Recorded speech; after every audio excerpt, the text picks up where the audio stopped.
तो चलिए दोस्तों आज के इस लाइव क्लास को शुरू करते हैं। इसमें दोस्तों कंप्लीटली जो है आपके 300 ऑब्जेक्टिव क्वेश्चंस को कंप्लीट करते हैं जो कि क्लास 10th के जो कि यानी कि आपका जो कल का एग्ज़ाम होने वाला है उसके लिए है। 300 मोस्ट इम्पोर्टेंट ऑब्जेक्टिव क्वेश्चंस, इसी से सारे के सारे ऑब्जेक्टिव क्वेश्चंस आपके एग्ज़ाम्स में आ जाएँगे। तो टेंशन लेने की आवश्यकता नहीं है। चलिए शुरू करते हैं, है ना? क्लास को शुरू करते हैं फटाफट। और दोस्तों देखिए क्वेश्चन आप लोग का जो प्रश्न आ रहा है कि सर हमें मैथिली का जो है आंसर की चाहिए। देखिए संजोग बस ऐसा हुआ है कि हमारे जितने भी स्टूडेंट्स हैं सभी का जो है एग्ज़ाम जो सेकेंड सिटिंग में हुआ है। और सेकेंड सिटिंग में होने के कारण क्या है कि हम आप लोग को सेकेंड सिटिंग वाले ही आंसर की दे सकते हैं, जो कि अभी तक बच्चे एग्ज़ाम दे करके यहाँ पहुँचवो नहीं किए हैं। जब तक पहुँचते नहीं हैं तब तक हम कैसे आपको जो है कुछ बता सकते हैं। तो चलिए आज की इस लाइव क्लास को आगे बढ़ाते हैं, देखते हैं कि कितने प्रश्न क्लियर हो पाते हैं। कोशिश है कि सारे के सारे प्रश्न क्लियर कर सके।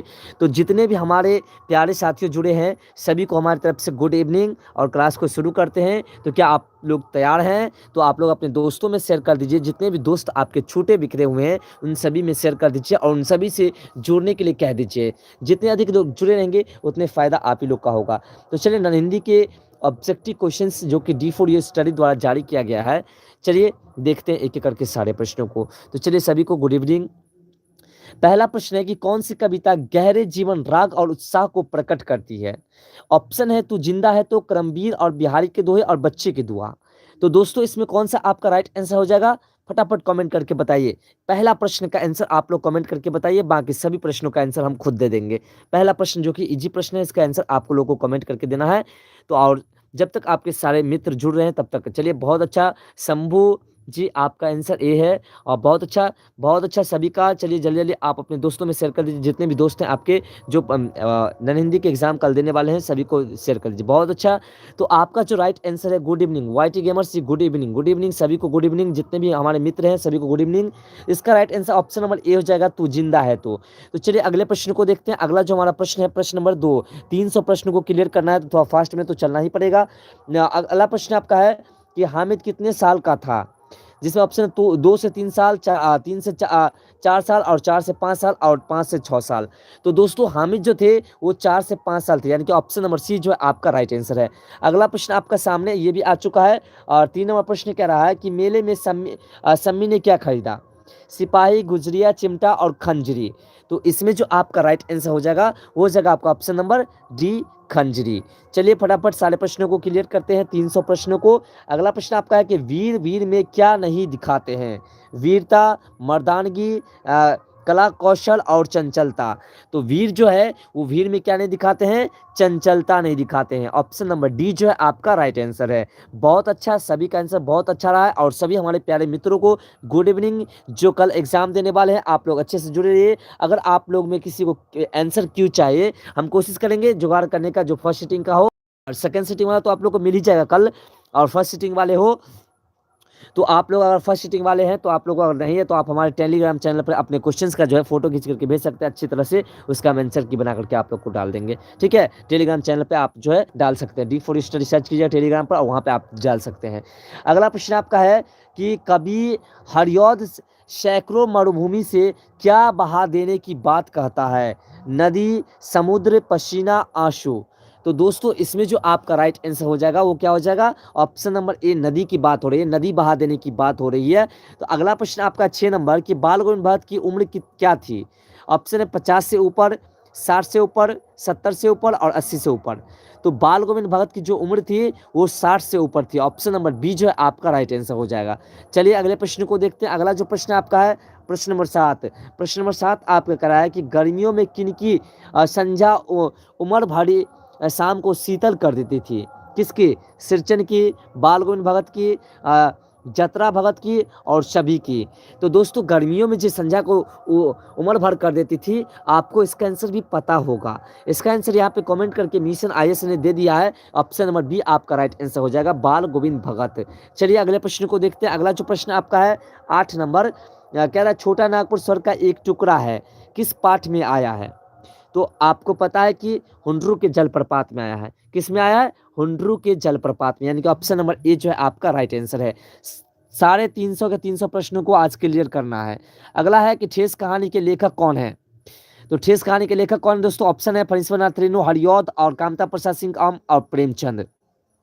तो ठेस कहानी के जो लेखक हैं वो कौन है? फणीश्वरनाथ रेणु, यानी कि ऑप्शन नंबर ए जो है आपका राइट आंसर है। दोस्तों सुबह में क्या करना है? सुबह में जो है आप लोग को जो है चैप्टर वाइज सारे ऑब्जेक्टिव क्वेश्चंस को कंप्लीट करा देंगे, और सब्जेक्टिव प्रश्न का वीडियोस जो है अपलोड हो चुका है, जो जिसमें सारे पूरे बुक के सब्जेक्टिव प्रश्न क्लियर कराए गए हैं। तो उस वीडियोस को आप देख लीजिए। उस वीडियोस का जो है लिंक आपको जो है कम्युनिटी पोस्ट में हम डाल दिए हैं, जिससे कि आप जल्दी देख सके, और हो सके तो आप कहिए तो फिर से उस वीडियोस को अपलोड कर देंगे आप लोग के लिए। 10वां प्रश्न का है, क्या समझाने में ठेस कहानी का महत्वपूर्ण योगदान है? देखिए यहाँ पे हमारे प्यारे मित्र मिशन IS ने कमेंट भी कर दिया है, AFF हुंटर्स किंग्स ने भी कर दिए, ए सारे ने ए किए हैं। तो आपका राइट आंसर जो है 10 नंबर का वो क्या है? उपयुक्त में से सभी हो जाएगा। श्रम के प्रति सम्मान की भावना, रिश्तों की गहराई और मनुष्य की पक्षधरता जो है, ये सारे के सारे राइट आंसर होंगे। चलिए अगले प्रश्न को देखते हैं। अगला जो प्रश्न आपका है वो कह रहा है, सिरचन शीतलपाटी चीक और 2 जोड़ी आसनी मानू को कहाँ पर देती है? तो स्टेशन पर देती है। ऑप्शन नंबर सी आपका राइट आंसर हो जाएगा। चलिए अगले प्रश्न को देखते हैं। अगला प्रश्न आपका है 12 नंबर की कलिंग का युद्ध कितने वर्षों तक चला? जिसमें है 1 वर्ष, 2 वर्ष, 3 वर्ष, 4 वर्ष। तो कलिंग का युद्ध कितने वर्षों तक चला था? 4 वर्ष तक चला था। ऑप्शन नंबर डी आपका राइट आंसर हो जाएगा। अगला है, स्त्रियां मनुष्य का चरित्र क्या है? दोष, गुण, पतन और कोई नहीं।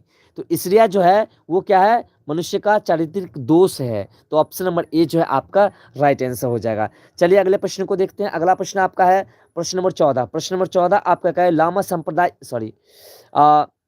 लामा संप्रदाय की शुरुआत किसने की थी? ऑप्शन है आर्यभट्ट, अतीश दीपंकर, धर्मपाल और आचार्य सांतरिक्ष। तो देखिए लामा संप्रदाय की जो शुरुआत किए थे वो किए थे Atish Dipankar. Option number B जो है आपका राइट आंसर हो जाएगा। अगले प्रश्न की बात करते हैं। अगला प्रश्न आपका है 15 नंबर। 15 नंबर प्रश्न कह रहा है कि विक्रमशिला का विकास किस शताब्दी में हुआ? 6वीं में, 7वीं में, 8वीं में, 9वीं में। तो विक्रमशिला का जो विकास हुआ था दोस्तों वो हुआ था जो है 8वीं शताब्दी में। ऑप्शन नंबर सी जो आपका राइट आंसर हो जाएगा। अगला है, संजू को क्या पढ़ने का शौक था? कहानी, कविता और का कास्मिक और उक्त में से सभी। तो दोस्तों इसमें जो आपका राइट आंसर हो जाएगा आपका ऑप्शन नंबर डी, उक्त में से सभी। तो चलिए अगले प्रश्न को देखते हैं। अगला जो आपका प्रश्न है प्रश्न नंबर 7 कह रहा है कि पीपल कविता के रचयिता कौन है? मोहम्मद इकबाल, दिनकर जी, गोपाल सिंह नेपाली और अरुण कमल। तो पीपल पाठ के लेखक कौन है? पीपल पाठ के जो लेखक हैं वह है आपके जो है Gopal Singh Nepali. Option number C आपका राइट आंसर हो जाएगा। गोपाल सिंह नेपाली पीपल के लेखक हैं। चलिए अगले प्रश्न की बात करते हैं। अगला प्रश्न आपका 18 नंबर कह रहा है कि बेलूर मठ कहाँ है? कलकत्ता में, दिल्ली में, पटना में, बंबई में। तो बेलूर मठ जो है वो कलकत्ता में है। ऑप्शन नंबर ए जो है आपका राइट आंसर हो जाएगा। चलिए अगले प्रश्न की बात करते हैं। अगला प्रश्न आपका 19 नंबर कह रहा है कि खेमा कितने वर्ष का था? 5 से 6 वर्ष का, 6 से 7 वर्ष का, 7 से 8 वर्ष का और 8 से 9 वर्ष का। तो खेमा जो था दोस्तों वो 8 से 9 वर्ष का था, यानी कि ऑप्शन नंबर डी जो है आपका राइट आंसर है। चलिए अगले प्रश्न को देखते हैं। अगला जो प्रश्न है आपका 20 नंबर। हमारे बहुत प्यारे साथियों ने बहुत अच्छा कमेंट भी किया है और बहुत अच्छा आंसर भी आपका रहा है। आपकी शुभकामनाएं। आज आप लोग का मैथिली का एग्ज़ाम कैसा गया? अच्छा गया? उम्मीद करते हैं कि अच्छा ही गया होगा। अगला है गंदे मोहल्ले के गरीब मजदूर कौन कौन मशहूर अगरबत्तियाँ बनाते हैं? कि करेवा, गुलाब, खस और रात रानी और उक्त में सभी। तो इसका जो राइट आंसर है ऑप्शन नंबर डी, सभी। मिशन IS जी बहुत अच्छा, आपने कहा कि बिल्कुल सही गया, बिल्कुल। चलिए सभी का एग्जाम्स अच्छे से जा रहा है इसकी हम कामना करते हैं। अगला प्रश्न आपका है, कल नन हिंदी का भी एग्जाम अच्छा ही जाएगा अगर इस सारे प्रश्नों को देख लेते हैं ना। अगर इस सारे प्रश्न को देख लेते हैं और सुबह में जो चाहेंगे आप लोग चाहे तो संपूर्ण हिंदी के चैप्टर वाइज चैप्टर ऑब्जेक्टिव करा देंगे। सब्जेक्टिव तो अपलोड हो चुका है, बस इतना कर लेंगे तो आपका बल्ले बल्ले से सारा एग्जाम हो जाएगा क्लियर, है ना। कहते हैं अध्यनिवेश विरोधी ताकतों के खिलाफ तन करके खड़ी हो जाने का हौसला रखती थी कौन? कदम, जैनब, गुड़िया और सोनी। तो अध्ययन विरोधी जो जितने भी लोग थे, यानी कि पढ़ाई से जो विरोधी जो बच्चे के थे, उसके सामने जो तन करके खड़े हो जाते थे, वो कौन हो जाते थे? वो कदम हो जाते थे। तो ऑप्शन नंबर ए जो है आपका राइट आंसर है। अगला, कर्पूरी ठाकुर का जन्म कहाँ हुआ था मतलब कहाँ? समस्तीपुर में, भागलपुर में, पटना में और सासाराम में। तो कर्पूरी ठाकुर जी का जो जन्म हुआ था दोस्तों, वह हुआ था समस्तीपुर में। ऑप्शन नंबर ए जो है आपका राइट आंसर हो जाएगा। अगला प्रश्न है आपका प्रश्न नंबर 23। प्रश्न नंबर 23 आपका कह रहा है कि अगस्त क्रांति कब हुई थी? 42 में, 45 में, 46 में, 47 में। तो अगस्त क्रांति कब हुई थी दोस्तों? अगस्त क्रांति जो हुई थी वो 1942 ईस्वी में हुई थी। ऑप्शन नंबर ए जो है आपका राइट आंसर है। अगला प्रश्न है कि झांसी की रानी कविता हमें किनकी याद दिलाती है? प्रथम स्वतंत्रता संग्राम की, असहयोग आंदोलन की, सविनय अवज्ञा आंदोलन की, भारत छोड़ो आंदोलन की। तो दोस्तों झांसी की रानी जो है कविता, वो हमें प्रथम स्वतंत्रता संग्राम की याद दिलाते हैं। ऑप्शन नंबर ए जो है आपका राइट आंसर है। बिल्कुल। अगले प्रश्न को देखते हैं। अगला जो प्रश्न आपका है प्रश्न नंबर 25। प्रश्न नंबर 25 आपका कह रहा है कि चिकित्सा के चक्र हास्य व्यंग्य के लेखक कौन है? बंशीधर श्रीवास्तव, कामता प्रसाद सिंह काम, बेढब बनारसी और रेणु जी। तो चिकित्सा के चक्कर पाठ के लेखक जो है वो बेढब बनारसी। ऑप्शन नंबर सी जो है आपका राइट आंसर है। अगला प्रश्न आपका कि निंदा का विलोम क्या होता है? स्तुति, संस्तुति, संवेदना और स्तवन। तो दोस्तों निंदा का जो विलोम होता है, निंदा शब्द का जो विलोम होता है वह होता है स्तुति। ऑप्शन नंबर ए जो है आपका राइट आंसर हो जाएगा। 25 नंबर प्रश्न का जो ऑप्शन नंबर ए हो जाएगा आपका राइट आंसर हो जाएगा। अगले प्रश्न की बात करते हैं। अगला जो प्रश्न आपका प्रश्न नंबर 27। प्रश्न नंबर 27 सॉरी, हाँ 26 था, वो 27 नंबर प्रश्न कह रहा है कि अपना सिक्का जमाना मुहावरे का अर्थ बतावे। अपना सिक्का जमाना मुहावरे का अर्थ क्या होगा? ऑप्शन है किसी का को धौंस दिखाना, लोगों को आकर्षित करना, प्रशासनिक कार्य कुशल होना और अपना प्रभुत्व स्थापित करना। तो अपना सिक्का जमाना का जो अर्थ होता है वो होता अपना प्रभुत्व स्थापित करना। अपना प्रभुत्व स्थापित करना, यानी कि ऑप्शन नंबर डी जो है आपका राइट आंसर हो जाएगा। यहाँ हमारे प्यारे मित्रों ने देखिए यहाँ पे 28 नंबर प्रश्न तक का आंसर दे चुके हैं। 28 नंबर प्रश्न कह रहा है आपका कि लोहे के चने चबाना मुहावरे का अर्थ बतावे। तो यहाँ ऑप्शन है आसानी से काम हो जाना, लोहे के से बना चना खाना, कठिन परिश्रम करना और चने पर लोहे का पानी चढ़ाना। तो लोहे के चने चबाना का अर्थ क्या होता है दोस्तों? वो होता है कठिन परिश्रम करना, यानी कि ऑप्शन नंबर सी जो आपका राइट आंसर है। चलिए अगले प्रश्न को देखते हैं। अगला जो प्रश्न है 29 नंबर, वो प्रश्न कह रहा है कि कलम तोड़ना मुहावरे का अर्थ बतावे। सही ना लिखना, अच्छा लिखना, ज्यादा लिखना और बेकार लिख के पश्चित करना। तो देखिए कलम तोड़ना मुहावरे का जो अर्थ होता है वो होता है अच्छा लिखना। अच्छा लिखना, ज्यादा भी नहीं, अच्छा लिखना। ऑप्शन नंबर बी आपका राइट आंसर हो जाएगा। हमारे प्यारे मित्रों ने पहले ही आंसर दे रखा है, बहुत अच्छा, सभी का आंसर जा रहा है। अगला प्रश्न आपका 30 नंबर कह रहा है कि यशोदा का संधि विच्छेद क्या होगा? यशो प्लस दा, या फिर यस प्लस अदा, या फिर यसु प्लस अदा, या फिर यस प्लस दा। तो दोस्तों यशोदा का जो संधि विच्छेद होता है वह क्या होता है? यस प्लस दा। ऑलरेडी बहुत सारे हमारे बच्चों ने आंसर दे रखे हैं। अगला प्रश्न है कि श्री गणेश का विलोम क्या होता है? श्री राधा, विनाश, इतिश्री और कोई नहीं। तो श्री गणेश का जो विलोम होता है दोस्तों वह क्या होता है? श्री गणेश का होता है इतिश्री होता है। ऑप्शन नंबर सी जो आपका राइट आंसर है। बहुत सारे लोगों ने आंसर दे रखा है, जैसे कि शिवम कुमार जी आंसर दिए हैं और हमारे बहुत सारे प्यारे मित्रों ने भी आंसर दिए हैं।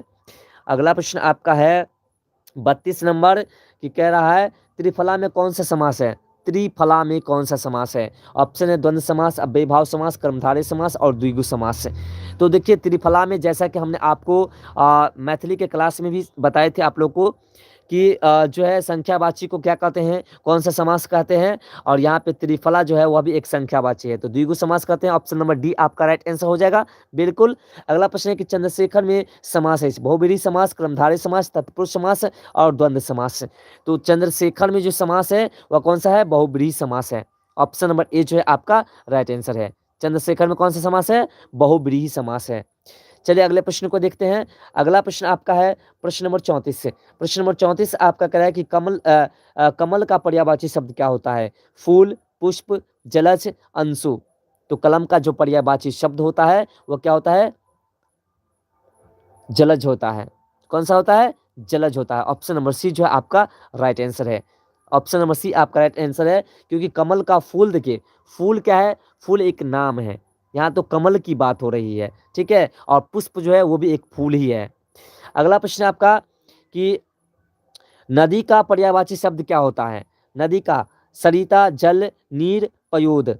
तो नदी का सरिता, ऑप्शन नंबर ए आपका राइट आंसर हो जाएगा। अगले प्रश्न की बात करते हैं। अगला प्रश्न आपका है 36 नंबर। 36 नंबर प्रश्न कह रहा है कि पुल्लिंग शब्द का चयन करें। इसमें पुल्लिंग कौन सा है? इच्छा, अमृत, इमारत और क्षमा। तो इसमें जो पुल्लिंग शब्द है दोस्तों 36 नंबर प्रश्न में पुल्लिंग शब्द जो है क्या है? अमृत है। ऑप्शन नंबर बी जो है आपका राइट आंसर है। अगला है स्त्रीलिंग शब्द का चयन करें। इसमें स्त्रीलिंग कौन है? परीक्षा, दही, अमृत और ध्यान। तो स्त्रीलिंग शब्द जो है इसमें वह कौन सा है? स्त्रीलिंग शब्द कौन सा है इसमें? स्त्रीलिंग शब्द जो है वह परीक्षा है। ऑप्शन नंबर ए जो है आपका राइट आंसर है। ठीक है, चलिए अगले प्रश्न को देखते हैं। इसमें स्त्रीलिंग शब्द जो है दही शब्द भी स्त्रीलिंग है दोस्तों। इसमें परीक्षा नहीं, दही शब्द ही होगा राइट। हमें मिस कर रहे हैं, इसमें दही शब्द ही होगा राइट। ठीक है, ए नहीं होगा, परीक्षा नहीं होगा, दही शब्द होगा। अगला प्रश्न आपका है 38 नंबर की, मासिक में प्रत्यय बतावे। मासिक में प्रत्यय क्या होगा? एक, दूक, तीक और सिक। तो मासिक में प्रत्यय, प्रत्यय और उपसर्ग के बारे में भी हम आपको बताए हुए थे, है ना। मा में प्रत्यय क्या होगा? तो मासिक में जो प्रत्यय होगा वो क्या होगा? प्रत्यय सबसे पहले प्रत्यय होता क्या है? प्रत्यय जो होता है वो पहले लगता है, तो क्या है? सिक। आपका right answer option number D हो जाएगा। अगला है कि अग्नि का विलोम शब्द क्या होता है? पवन, समीर, जल और जलाधि। तो अग्नि का जो विलोम शब्द होगा दोस्तों वह हो जाएगा आपका जो है ऑप्शन नंबर सी, जल। ठीक है, अगला जो प्रश्न आपका प्रश्न नंबर 40। प्रश्न नंबर 40 आपका कह रहा है कि वह पढ़ेगा कौन काल है? वह पढ़ेगा कौन सा काल है? वर्तमान काल, भूतकाल, अपूर्ण अपूर्ण वर्तमान और भविष्य काल। तो वह पढ़ेगा, वह जो है यह कौन सा काल है? यह है भविष्य काल, भविष्य में पढ़ेगा ना। अगला है किताब का बहुवचन क्या होता है? किताबों, किताबें, किताब, किताबी। तो किताबें आपका right answer option number B हो जाएगा। चलिए अगले प्रश्न को देखते हैं। अगला प्रश्न आपका 42 नंबर कह रहा है कि अंबर का अर्थ क्या होता है? आकाश, बादल, छांव, पाताल। तो अंबर का जो अर्थ होता है वह क्या होता है? आकाश होता है। ऑप्शन नंबर ए आपका राइट आंसर है। सिंपल सिंपल प्रश्न है ना, बिल्कुल सिंपल सिंपल प्रश्न होगा। अगला आपका कि कनक का अर्थ क्या होता है? तो कनक का अर्थ आपको बताए थे, एक तो सोना होता है और दूसरा क्या होता है? धतूरा भी होता है। तो यहाँ पे सोना है तो सोना हो जाएगा, और धतूरा जहाँ पे रहेगा वहाँ धतूरा हो जाएगा। चलिए अगले प्रश्न को देखते हैं। अगला प्रश्न आपका है 44 नंबर। 44 नंबर प्रश्न आपका कह रहा है कि नारी का अर्थ है कन्या, नब्ज, स्त्री, बहू। तो नारी का जो अर्थ होता है वह क्या होता है? स्त्री होता है। बहू नहीं हो सकता, कन्या भी नहीं हो सकता, नब्ज भी नहीं हो सकता। कन्या मतलब बेटी होती है ना। अगले प्रश्न की बात करें। अगला प्रश्न आपका है 45 नंबर की, गौ का समानार्थी शब्द क्या है? गाय, कामधेनु, स्वर्ग और इनमें से सभी। तो गौ का जो समानार्थी होता है वो सभी होता है। ऑप्शन नंबर डी आपका राइट आंसर हो जाएगा। अगला है कि तपोवन का संधि विच्छेद क्या होता है? तपो प्लस वन, या फिर तप प्लस वन, या फिर तपह प्लस वन, या फिर तप प्लस उपवन। तो तपोवन का जो संधि विच्छेद होता है वो होता है तपह plus one. Option number C जो है आपका राइट आंसर हो जाएगा। चलिए अगले प्रश्न को देखते हैं। अगला प्रश्न आपका है प्रश्न नंबर 47। प्रश्न नंबर 47 कह रहा है कि मुट्ठी गर्म करना के मुहावरे का अर्थ बतावे।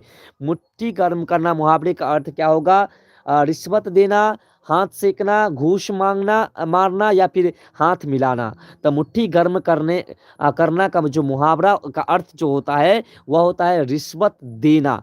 गर्म कर रहे हैं अगले वाले का तो देना, और गर्म होना तो ये तो ले रहे हैं। आगे है इहलोक का विलोम शब्द बताए। स्वर्गलोक, परलोक, सम्मान और अपमान। तो इहलोक का जो विलोम होता है वह क्या होता है? परलोक होता है। ऑप्शन नंबर बी जो है आपका राइट आंसर हो जाएगा। चलिए बढ़ते हैं अगले प्रश्न की ओर। अगला प्रश्न आपका 39 नंबर के त्रिफला का समास बताए। फिर से वही प्रश्न आ गया।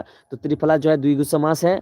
चलिए अगले प्रश्न को देखते हैं। हो सकता है 300 प्रश्न में कोई कोई प्रश्न जो है रिपीट हो जाए।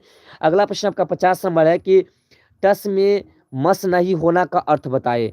टस में मस नहीं होना, कठोर हृदय होना, अनुनय, विनय से न पसीजना, या फिर जगह न बदलना, या फिर धैर्य पूर्वक सहन करना। तो टस में मस नहीं होना मुहावरे का जो टस में मस ना होना, इसका जो अर्थ होगा वह क्या होगा? वह होगा जो है अनुनय, विनय से न पसीजना, यानी कि विनती करने से भी नहीं पसीजना। अगला है आपका कि हामिद के दोहे का नाम बताए। हामिद के जो दोहे हैं उसका नाम क्या है? दोस्त है, मिस्टेक। Very big mistake. दोस्तों हामिद के दोस्तों का नाम महमूद, नूरे, मोहसिनी और इनमें से सभी। तो उनके सारे के सारे दोस्त हैं। ऑप्शन नंबर डी जो है आपका राइट आंसर हो जाएगा। ठीक है, चलिए अगले प्रश्न की बात करते हैं। अगला जो प्रश्न आपका 52 नंबर, कहते हैं हामिद कितने पैसे में चिमटा खरीदा था? 1 पैसे, 2 पैसे, 3 पैसे, 4 पैसे। तो हामिद ने 3 पैसे में चिमटा खरीदा था। ऑप्शन नंबर सी आपका राइट आंसर है। अगला प्रश्न आपका कि आज जितने देश फूले फले हैं वहाँ कौन डेरा डाले हुए हैं? बुद्धि, विद्या, धन वैभव और सभी। तो सभी डाले हुए हैं डेरा, तभी वह देश जो है विकास कर रखा है ना, वह फूले फले हुए देश हैं। अगला प्रश्न आपका 54 नंबर कह रहा है कि कवि के अनुसार जंगलों में महामंगल रचा देने का काम कौन करता है? कर्मवीर, रणवीर, सुखीर और सत्यवीर। तो कौन करते हैं? कर्मवीर करते हैं। ऑप्शन नंबर ए आपका राइट आंसर हो जाएगा। अगला प्रश्न है कि कबीर को बाल गोविंद भगत क्या मानते थे? कवि, साधु, साहिब, कोई नहीं। तो क्या मानते थे? साहब। ऑप्शन नंबर सी आपका राइट आंसर हो जाएगा। चलिए अगले प्रश्न को देखते हैं। अगला प्रश्न है, क्योंकि 300 प्रश्न कंप्लीट करने हैं दोस्तों। अगला प्रश्न आपका 56 नंबर, बाल गोविंद भगत ने अपने बेटे को आग किससे दिलाई? पोते से, पोती से, पतोहू से और कोई नहीं। तो पोते पोती तो थे नहीं, पतोहू से। ऑप्शन नंबर सी आपका राइट आंसर हो जाएगा। अगला प्रश्न है कि स्वर्ण रेखा नदी के उद्गम स्थान से कितना मील आगे आकर के हुंडरू का झरना है? 20 मील, 50 मील, 60 मील और 100 मील। देखिए स्वर्ण रेखा नदी से के उद्गम स्थान से जो आकर के हुंडरू का जो झरना बना है दोस्तों, हमें तो लगता है इसमें ऑप्शन ही हमने गलत लिख दिया है। इसमें ऑप्शन ही गलत है, लेकिन एक तरह से ये 50 मील। ऑप्शन नंबर बी आपका राइट आंसर है ना। लेकिन इसमें जो है 27 मील का चर्चा नहीं हुआ है। अगला प्रश्न आपका है 58 नंबर की ठेस कहानी किसके मन की विशेषताओं का मानविक वर्णन करती है? लेखक, मानव दीदी, कलाकार और किसी का नहीं। तो ठेस कहानी जो है वो किसके मन की विशेषताओं का मानविक ढंग से वर्णन करती है? तो वह करते हैं जो है कलाकार के। अगला प्रश्न आपका है कि सिरचन किस कहानी का नायक है? करमवीर के, खेमा के, ठेस के और ईदगाह के। तो ठेस कहानी के हैं सिरचन, है ना। ऑप्शन नंबर सी आपका राइट आंसर है। अगला प्रश्न आपका 60 नंबर कह रहा है कि अशोक का शस्त्र त्याग गद्य की कौन सी विद्या है? रेखा चित्र, कहानी, एकांकी, नाटक। तो अशोक का शस्त्र त्याग गद्य की जो है वह नाटक है। ऑप्शन नंबर डी आपका राइट आंसर हो जाएगा। दोस्तों राइटर के नाम को आपको याद कर लेना है। राइटर के नाम के ट्रिक भी हम ऑलरेडी आपको बताए हुए हैं, उस वीडियोस को नहीं देखे तो उसे देख लीजिएगा, और कहे तो फिर से ट्रिक, लेकिन आप ट्रिक के लिए समय नहीं है। अगला प्रश्न आपका 61 नंबर की अशोक किस कहानी का नायक है? विक्रमशिला, ठेस, ईदगाह और अशोक का शस्त्र त्याग। तो यहाँ तो अशोक अशोक मैच ही कर रहा है। ऑप्शन नंबर डी आपका राइट आंसर हो जाएगा। अगला प्रश्न है कि इसरिया तू न गई मेरे मन से। इसरिया तू न गई मेरे मन से के रचयिता कौन है? रामधारी सिंह दिनकर, प्रेमचंद, आचार्य शिवपूजन साय और बंशीधर श्रीवास्तव। तो इसरिया तू न गई मेरे मन से, इस पाठ के लेखक कौन है? रामधारी सिंह दिनकर, यानी कि ऑप्शन नंबर ए जो है आपका राइट आंसर है। चलिए बढ़ते हैं अगले प्रश्न की ओर। अगला प्रश्न जो है आपका प्रश्न नंबर 63, उसको देखते हैं। तो दोस्तों प्रश्न नंबर 63 आपका कह रहा है कि आर्यभट्ट किस क्षेत्र में विश्व प्रसिद्ध है? खगोल विद्या में, चिकित्सा विद्या में, तंत्र विद्या में और धर्म प्रचार में। तो दोस्तों आर्यभट्ट जो है वो जो है खगोल विद्या में जो है विश्व प्रसिद्ध है।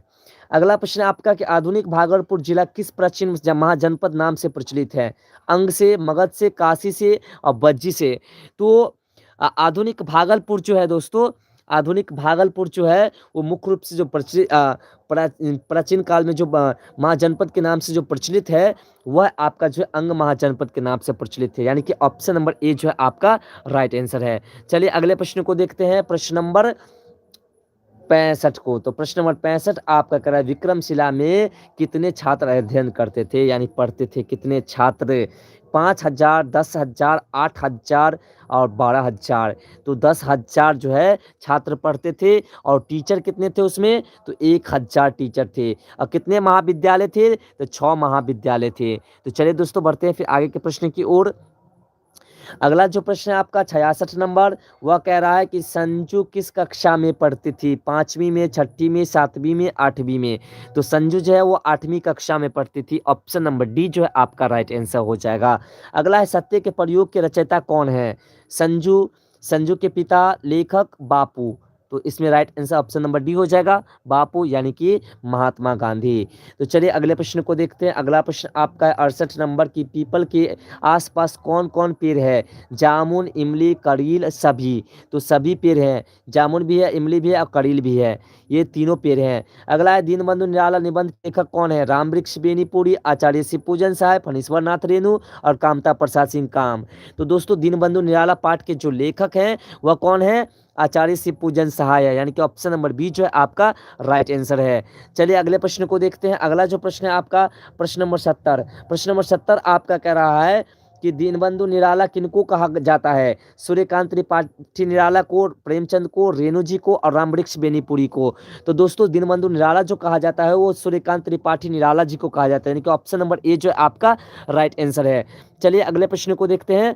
अगला प्रश्न आपका है 71 नंबर। 71 नंबर प्रश्न आपका कह रहा है कि खेमा मालिक कसारा के किस चीज़ की मांग करता है? खेमा जो है कसारा से किस चीज़ की मांग करता है? पैसे का, कपड़े का, किताब का, चप्पल का। तो चप्पल का मांग करता है, ऑप्शन नंबर डी जो है आपका राइट आंसर हो जाएगा। अगला आपका कि बाल मजदूरी की समस्या किस पाठ में उभारा गया है? ठेस में, ईदगाह में, खेमा में और दीदी की डायरी में। तो खेमा पाठ में, ऑप्शन नंबर बी जो है आपका राइट आंसर है। बहुत अच्छा, आप लोग का तो आंसर एकदम बल्ले बल्ले में जा रहा है। आप लोग का एग्जाम तो कल जो होगा उसमें 100% यानी 50 में 50 ऑब्जेक्टिव आप लोग का सही होना चाहिए मेरे हिसाब से जो चल रहा है ना। 100% जो पूरा पूरा 50 ऑब्जेक्टिव क्वेश्चंस आपका सही होना चाहिए। तो चलो दोस्तों आगे की ओर बढ़ते हैं। आगे जो आपका कि अरुण कमल द्वारा रचित कविता कौन सी है? तू जिंदा है तो, बच्चे की दुआ, पीपल और खुशबू रचते हाथ। तो दोस्तों अरुण कमल द्वारा जो लिखा गया पाठ है वह कौन सा है? वह आपका जो है खुशबू रचते हाथ, यानी ऑप्शन नंबर डी जो है आपका राइट आंसर है। अगले प्रश्न पर चलते हैं दोस्तों। प्रश्न नंबर 74 कह रहा है कर्पूरी ठाकुर किस दस्ता के सक्रिय सदस्य थे? हिंद दस्ता के, आजाद दस्ता के, भारत दस्ता के और सभी के। तो दोस्तों कर्पूरी ठाकुर जी जो थे वो किसके थे? आजाद दस्ता के सक्रिय सदस्य थे, यानी कि ऑप्शन नंबर बी जो है आपका राइट आंसर है। चलिए अगले प्रश्न को देखते हैं। अगला जो आपका प्रश्न है प्रश्न नंबर 75। प्रश्न नंबर 75 आपका कह रहा है कि झांसी की रानी किन की रचना है? सुभद्रा कुमार चौहान की, प्रेमचंद की, गोपाल सिंह नेपाली की और महादेवी वर्मा की। तो दोस्तों झांसी की रानी जो है वो सुभद्रा कुमारी चौहान द्वारा लिखी गई पाठ है। अगला प्रश्न आपका है प्रश्न नंबर 76। प्रश्न नंबर 76 कह रहा है कि निम्नलिखित में कौन सा मिश्र वाक्य है? मिश्रित वाक्य कौन सा है? माँ देखती है कि बच्चा रो रहा है, या फिर माँ के सामने बच्चा रो रहा है, या फिर माँ जगी रहती है और बच्चा सोता रहता है, या फिर क्या माँ के बिना बच्चा सोया नहीं रह सकता है? तो इसमें मिश्रित वाक्य कौन सा है? तो दोस्तों देखिए मिश्रित वाक्य की बात करें, जो मुख्य रूप से मिश्रित है वह माँ देखती है कि बच्चा रो रहा है, ये मिश्रित वाक्य है। अगले प्रश्न की बात करते हैं। अगला प्रश्न आपका है 77 नंबर प्रश्न है। कह रहा है कि मुनिंद्र का संधि विच्छेद करे। मुनिंद्र का संधि विच्छेद मुनि प्लस इंद्र, या फिर मुनि प्लस इंद्र, या फिर मुनि प्लस इंद्र, या फिर मुनीन प्लस इंद्र। देखिए सब मुनिये लगा है लेकिन हर्षी दीर्घी का डिफरेंट है। तो दोस्तों इसमें जो आपका राइट आंसर हो जाएगा मुनि plus Indra, option number C आपका राइट आंसर हो जाएगा। अगले प्रश्न की बात करें 78 नंबर का, तो कहता है राधे श्याम किस समास का उदाहरण है? द्विगु समास, तत्पुरुष समास, द्वंद्व समास और अव्ययी भाव समास। तो दोस्तों राधे श्याम जो है वह कौन सा समास है? वह है द्वंद्व समास, क्योंकि राधे और श्याम दोनों क्या है? दोनों जो है प्रधान है, दोनों पद प्रधान है। अगला जो आपका प्रश्न है 79 नंबर, कहता है प्रत्याशा का संधि विच्छेद क्या कौन सा होगा? प्रति प्लस आशा, या फिर प्रति प्लस आशा, या फिर प्रति प्लस एक, या फिर प्रति प्लस ऐसा। तो दोस्तों प्रत्याशा को जो संधि विच्छेद होगा वह कौन सा होगा? वो होगा प्रति प्लस आशा, यानी कि ऑप्शन नंबर ए जो है आपका राइट आंसर है। अगला प्रश्न आपका कि काला अक्षर भैंस बराबर लोकोक्ति का सही अर्थ क्या होगा? अक्षर को भैंस समझना, काली भैंस चराना, पूर्णतः निरक्षर, या फिर काली लकीर समझना। तो दोस्तों पूर्णतः निरक्षर जो होते हैं, मूर्ख जो होते हैं, उसे कहते हैं काला अक्षर भैंस बराबर। अगले प्रश्न की बात करें 81 नंबर प्रश्न कह रहा है आपका कि राधा कृष्ण कौन सा समास है? सेम प्रश्न, तो यह है द्वंद्व समास, ऑप्शन नंबर डी आपका राइट आंसर है। अगला है संधि भूत किसका भेद है? संदिग्ध भूत क्रिया का, काल का, समास का और संधि का। तो संदिग्ध भूत जो है दोस्तों वह किसका भेद है? वह काल का भेद है। ऑप्शन नंबर बी जो है आपका राइट आंसर है। अगले प्रश्न की बात करें, 83वां प्रश्न कह रहा है चिड़िया शब्द है तत्भव, तत्सम, देशज, विदेशज।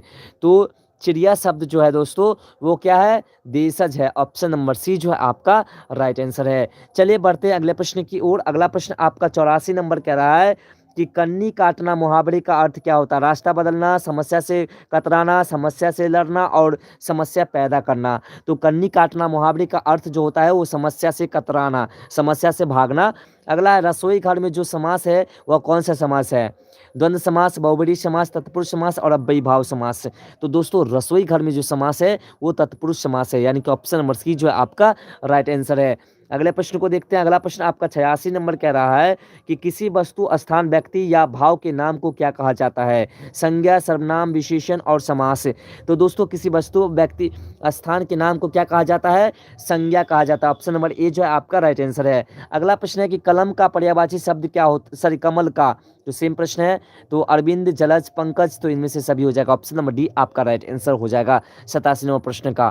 तो चलिए बढ़ते हैं अगले प्रश्न की ओर। अगला प्रश्न आपका है 88 नंबर कि अपमान में कौन सा उपसर्ग लगा हुआ है? अपमान में अ, अपमान और न। तो अपमान में जो उपसर्ग लगा हुआ है दोस्तों वह कौन सा लगा हुआ है? उपसर्ग। ऑप्शन नंबर बी जो आपका राइट आंसर है, अप लगा हुआ है। और वही बात करें अगर जो है इसमें पूछ देता कि प्रत्यय कौन सा है, तो प्रत्यय क्या हो जाता? मान हो जाता। ऑप्शन नंबर सी हो जाता। तो चलिए अगले प्रश्न की बात करते हैं। अगला प्रश्न आपका 89 नंबर कह रहा है दोस्तों कि अमृत का विलोम क्या होता है? सुधा, पीयूष, अमीय और गरल। तो अमृत का जो विलोम शब्द होता है दोस्तों वो क्या होता है? गरल होता है। ऑप्शन नंबर डी जो आपका राइट आंसर है। अगला है कि काल के भेद होते हैं, वर्तमान काल, भूतकाल, भविष्य काल और सभी। तो आपको पता ही है कि काल 3 प्रकार के होते हैं, वर्तमान काल, भूतकाल और भविष्य काल, जैसे इंग्लिश में करते हैं present tense, past tense, future tense. अगला प्रश्न आता है 91 नंबर प्रश्न कह रहा है कि दही का लिंग बतावे, स्त्रीलिंग, पुल्लिंग, नपुंसकलिंग और कोई नहीं। तो दोस्तों दही का जो लिंग होता है वह क्या होता है? पुलिंग होता है दोस्तों, यहाँ पे वहीं पे मिस्टेक कर गए थे ना। ऑप्शन नंबर बी आपका राइट आंसर। हर्ष का विलोम होता है खुशी, प्रसन्नता, विषाद, प्रेम। तो दोस्तों हर्ष का जो विलोम होता है वह क्या होता है? विषाद होता है। ऑप्शन नंबर सी आपका राइट आंसर है। चलिए दोस्तों अगले प्रश्न को देखते हैं। अगला प्रश्न आपका 93 नंबर कह रहा है कि सामग्री का बहुवचन क्या होगा? सामग्री का बहुवचन क्या होगा? सामग्रियों, सामग्रियां, सामग्री और सामग्री। तो दोस्तों सामग्री का जो बहुवचन होगा वह क्या होगा?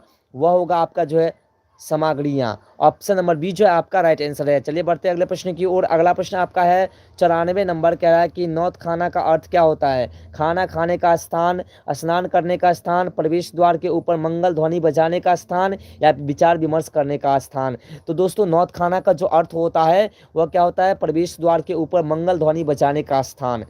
अगला प्रश्न आपका कि कोशिश का पर्यायवाची शब्द क्या होता है? मजदूरी, कुछ करना, लगातार और प्रयास। तो दोस्तों प्रयास आपका right answer option number D हो जाएगा।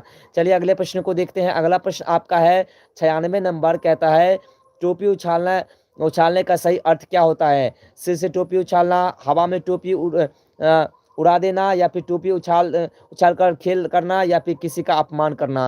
तो दोस्तों टोपी उछालना का जो अर्थ होता है वो किसी का अपमान करना होता है, यानी ऑप्शन नंबर डी जो है आपका राइट आंसर है। अगला है सागर का अर्थ क्या होता है? नदी, तालाब, झरना, समुद्र। तो दोस्तों सागर का जो अर्थ होता है वह होता है समुद्र। ऑप्शन नंबर डी आपका राइट आंसर हो जाएगा।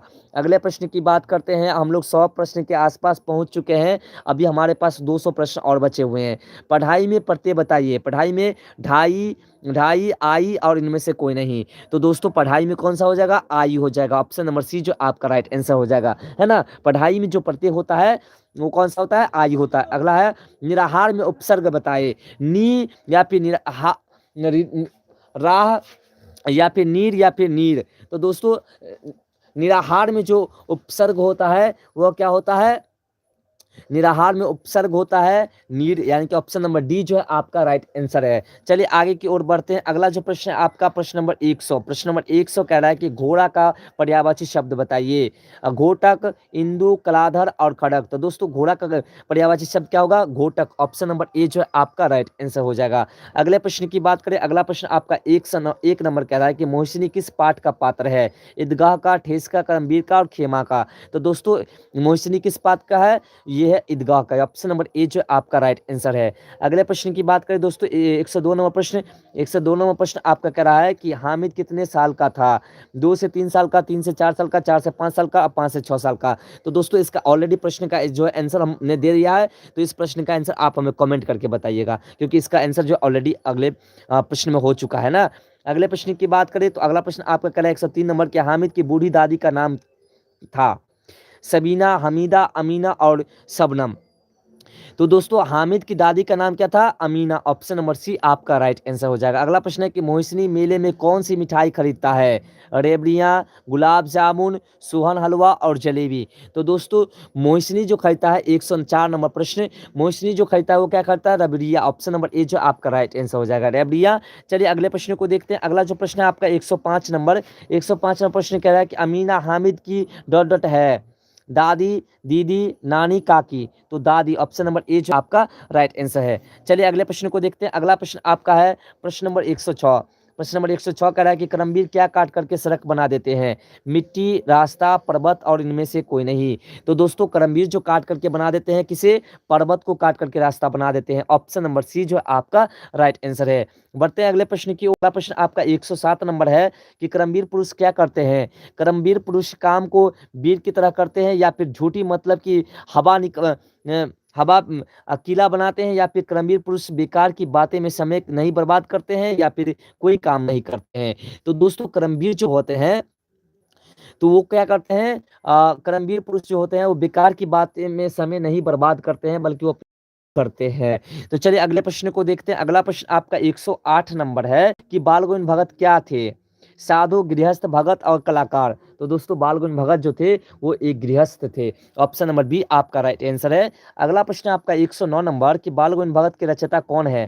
प्रेमचंद, बंशीधर श्रीवास्तव, रेणु जी और राम वृक्ष बेनीपुरी। तो दोस्तों बाल गोविंद भगत के लेखक कौन है? राम वृक्ष बेनीपुरी। ऑप्शन नंबर डी जो है आपका राइट आंसर है। अगले प्रश्न को देखते हैं। अगला प्रश्न आपका 110 नंबर है कि हुंड्रू का जलप्रपात कहाँ है? तो इसका आंसर डायरेक्ट देते हैं छोटा नागपुर में। ऑप्शन नंबर ए आपका राइट आंसर है। अगला प्रश्न आपका है कि मोहर छाप वाली धोती का दाम सृजन को कौन देने लगी? लेखक, लेखक की माँ, मानू दीदी और मंझली भाभी। तो दोस्तों लेखक को जो मोहर छाप वाली धोती देने लगी वो कौन देने लगी?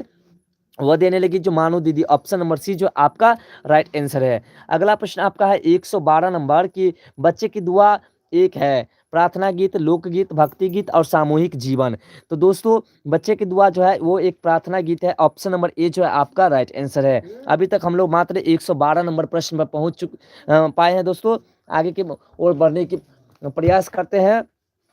अगला है कि मैं अब युद्ध नहीं करूंगा, कभी युद्ध नहीं करूंगा, यह कथन किसका है? सम्राट अशोक का, पद्मा का, कलिंग के महाराजा का और कलिंग के सेनापति का। तो दोस्तों ये जो है वो सम्राट अशोक का है। ऑप्शन नंबर ए जो है आपका राइट आंसर है। चलिए बढ़ते हैं अगले प्रश्न की ओर। अगला प्रश्न आपका 114 नंबर कह रहा है कि यशस्वी साहित्यकार रामधारी सिंह दिनकर का संबंध किस राज्य से है? बिहार से, उत्तर प्रदेश से, बंगाल से, उड़ीसा से। तो दोस्तों यशस्वी रामधारी सिंह दिनकर जो है इसका संबंध किस राज्य से है? इसका संबंध जो है बिहार से। ऑप्शन नंबर ए जो है आपका राइट आंसर है। चलिए बढ़ते हैं अगले प्रश्न की ओर। अगला प्रश्न आपका कि विक्रमशिला के प्रांगण में कितने महाविद्यालय हैं? तो दोस्त या थे दोस्तों ऑलरेडी हमने आपको बता रखा है 6। जब छात्रों की संख्या पूछा गया था उसी समय हम आपको बता दिए थे। अगला प्रश्न आपका है कि विक्रमशिला विश्वविद्यालय का सर्वनाश कब हुआ? 12वीं सदी में, 13वीं सदी में, 11वीं सदी में और 10वीं सदी में। तो दोस्तों विक्रमशिला का जो सर्वनाश हुआ था वो हुआ था आपका जो है 13वीं शताब्दी में। ऑप्शन नंबर बी जो आपका राइट आंसर है। चलिए अगले प्रश्न को देखते हैं। अगला प्रश्न आपका 117 नंबर है कि संजू को उपहार में क्या मिलता था?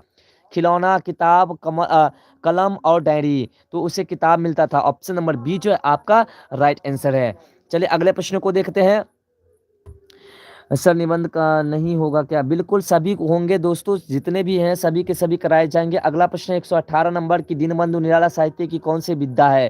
कहानी, आत्मकथा, निबंध, रेखा चित्र। तो दोस्तों दीनबंधु निराला जो है वह क्या है? वह एक निबंध है। ऑप्शन नंबर सी जो है आपका राइट आंसर है। अगले प्रश्न की बात करें तो अगला प्रश्न आपका है कि कसारा क्या बेचता था? तो कसारा चाय बेचता था। ऑप्शन नंबर ए आपका राइट आंसर हो जाएगा।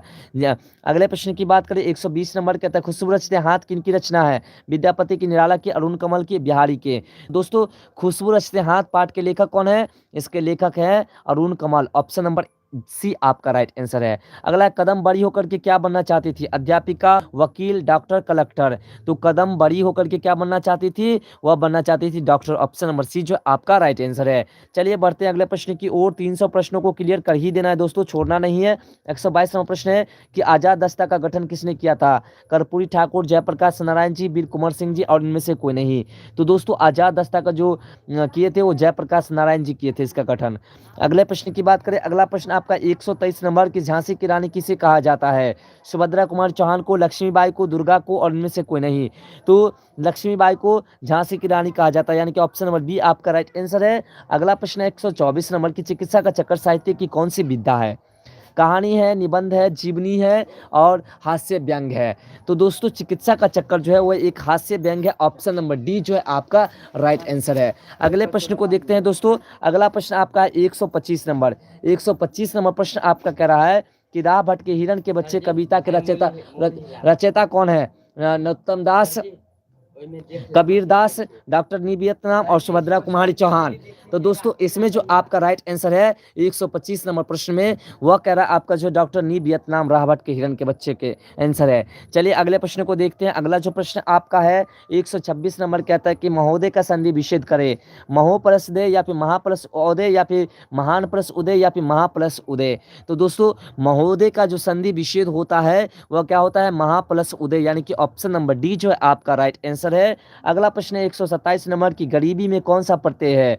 गरीब, ई और इक। तो दोस्तों गरीबी में जो प्रत्यय है वह कौन सा है? वह आपका जो ई है। ऑप्शन नंबर सी जो आपका राइट आंसर है। चलिए अगले प्रश्न को देखते हैं। अगला प्रश्न आपका है 128 नंबर। 128 नंबर प्रश्न कह रहा है कि निम्नलिखित में कौन सा सरल वाक्य है? सरल वाक्य, रात हुई और तारे निकले, श्याम धीरे धीरे पुस्तक पढ़ता है, उसने कहा कि कहानी समाप्त हो गई, या फिर जो महान है उन्हें सम्मान करो। दोस्तों देखिए इस प्रकार के प्रश्न आपके एग्जाम में आएंगे ही, ठीक है। तो इस प्रकार के प्रश्न को थोड़ा सा पढ़ करके सोच समझ करके इसका आंसर देना है। जैसे कि देखिए यहाँ पे इसका राइट आंसर है श्याम धीरे धीरे पुस्तक पढ़ता है। यह एकदम सरल वाक्य है, बाकी थोड़ा थोड़ा घुमाया हुआ वाक्य है, तो इस पर ध्यान देना है क्योंकि ऐसे प्रश्न आपके कम से कम एक तो जरूर एग्जाम में रहेंगे। अगला है आपका कि इत्यादि का संधि विच्छेद करे।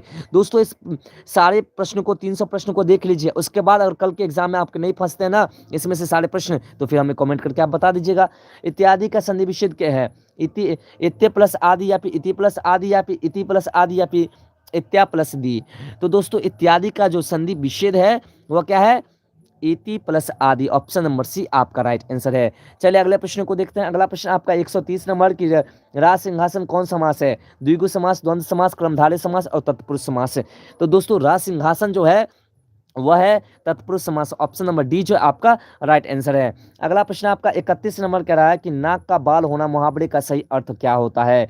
बहुत प्यारा होना, नाक में बाल होना, छींक आना और सर्दी होना। तो दोस्तों बहुत प्यारा होना, यानी कि ऑप्शन नंबर ए जो है आपका राइट आंसर है। अगला प्रश्न आपका है 132 नंबर कह रहा है कि आंसू लिंग है, स्त्रीलिंग, पुल्लिंग, नपुंसकलिंग और विधिलिंग। तो दोस्तों आंसू जो है वो कौन सा लिंग है? वह जो है पुलिंग है। ऑप्शन नंबर बी जो आपका राइट आंसर है। अगले प्रश्न की बात करते हैं। अगला प्रश्न आपका 133 नंबर कहता है कि बिना पानी में कौन सा समास है? बिना पानी में तत्पुरुष, क्रमधारय, बहुब्रीहि और अव्ययी भाव। तो दोस्तों बिना पानी में जो है वो क्या है? बहुब्रीहि समास। ऑप्शन नंबर सी जो आपका राइट आंसर है। अगला है कि आग का पर्यायवाची शब्द नहीं है, इसमें से कौन सा? अग्नि, अनल, अनिल और ज्वाला। तो दोस्तों आग का जो पर्यायवाची शब्द इसमें नहीं है वह कौन सा है? अनिल नहीं है। ऑप्शन नंबर सी जो आपका राइट आंसर है। अगले प्रश्न को देखते हैं। अगला प्रश्न आपका 135 नंबर के पुरस्कार का विलोम शब्द होगा तिरस्कार, अनुस्कार, बहिष्कार और सरकार। तो दोस्तों पुरस्कार का जो विलोम शब्द होगा वह क्या होगा? तिरस्कार होगा। ऑप्शन नंबर ए जो है आपका राइट आंसर है। चलिए अगले प्रश्न को देखते हैं। अगला प्रश्न आपका दोस्तों 136 नंबर की, घर कौन सी संज्ञा है? जातिवाचक, भाववाचक, द्रव्यवाचक और समूहवाचक। तो दोस्तों घर जो है संज्ञा है, वो कौन सा संज्ञा है? ऐसे आप समझ ही जाते होंगे, ये वर्ड देख करके ही समझ जाते होंगे, लेकिन घर जो है दोस्तों वो क्या है? एक जातिवाचक संज्ञा है, यानी ऑप्शन नंबर ए जो है आपका राइट आंसर है। अगला प्रश्न आपका कि लुटेरा में प्रत्यय बताइए। लुटेरा क्या है? लुटेरा में प्रत्यय क्या है? ई, एरा, आइस, ईया। तो दोस्तों लुटेरा में जो प्रत्यय है वह कौन सा है? वो एरा है। ऑप्शन नंबर बी जो है आपका राइट आंसर है। अगला प्रश्न आपका है 138 नंबर की, मधुर का विलोम क्या होगा? आम्ल, तीक्ष्ण या फिर क्षरित या फिर कट्टू। तो दोस्तों मधुर का जो विलोम शब्द होगा वह होगा आपका जो है कट्टू। ऑप्शन नंबर डी जो है आपका राइट आंसर हो जाएगा। तो चलिए बढ़ते हैं फिर अगले प्रश्न की ओर, प्रश्न नंबर 139 की ओर। 300 प्रश्न को तो क्लियर कर ही देना है दोस्तों, थोड़ा सा लंबा क्लास हो जाए चलेगा, इसलिए हम फास्ट में प्रश्नों को बोल रहे हैं, आप फास्ट में आंसर बता रहे हैं, जिससे कि जल्दी जल्दी आपके प्रश्न क्लियर हो सके। अगला प्रश्न है कि हरियाली है जातिवाचक संज्ञा, समूहवाचक संज्ञा, भाववाचक संज्ञा और व्यक्तिवाचक संज्ञा। तो दोस्तों हरियाली जो है वो क्या? भाववाचक संज्ञा है। ऑप्शन नंबर सी आपका राइट आंसर है। अगले प्रश्न को देखते हैं। अगला प्रश्न आपका 140 नंबर की, समूहवाचक संज्ञा इसमें से कौन सा है? गुलाब, अंगूर का गुच्छा, पौधे और चावल। तो दोस्तों समूहवाचक संज्ञा जो है वो अंगूर का गुच्छा है, यानी कि ऑप्शन नंबर बी जो है आपका वो राइट आंसर है। अगले प्रश्न को देखते हैं। अगला प्रश्न आपका है 141 नंबर, कह रहा है कि उप यानी उपसर्ग से जो शब्द बनता है वह कौन सा है? उद्धार, उक्कट, या फिर उपहार या फिर उदंड। तो दोस्तों उपशब्द से जो उपसर्ग से जो शब्द बनता है वह बनता है दोस्तों आपका जो है उपहार बनता है। ऑप्शन नंबर सी जो आपका राइट आंसर है।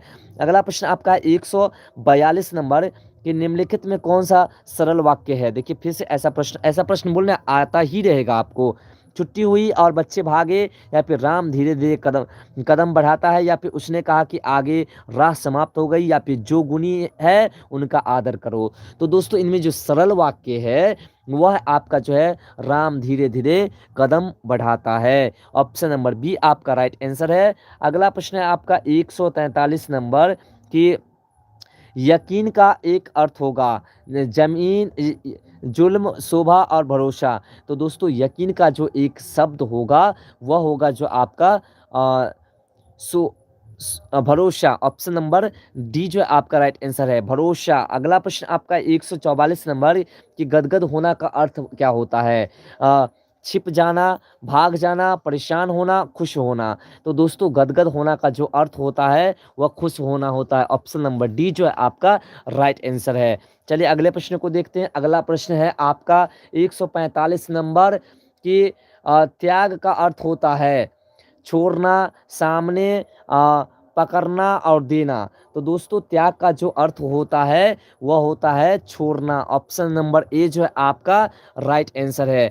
बढ़ते हैं दोस्तों अगले प्रश्न की ओर। बहुत सारे लोगों को शायद वीडियोस पसंद नहीं आ रहे हैं, इसलिए बहुत सारे लोग जो हैं लाइव क्लास को छोड़ करके जा रहे हैं। चलिए अगले प्रश्न की ओर बढ़ते हैं।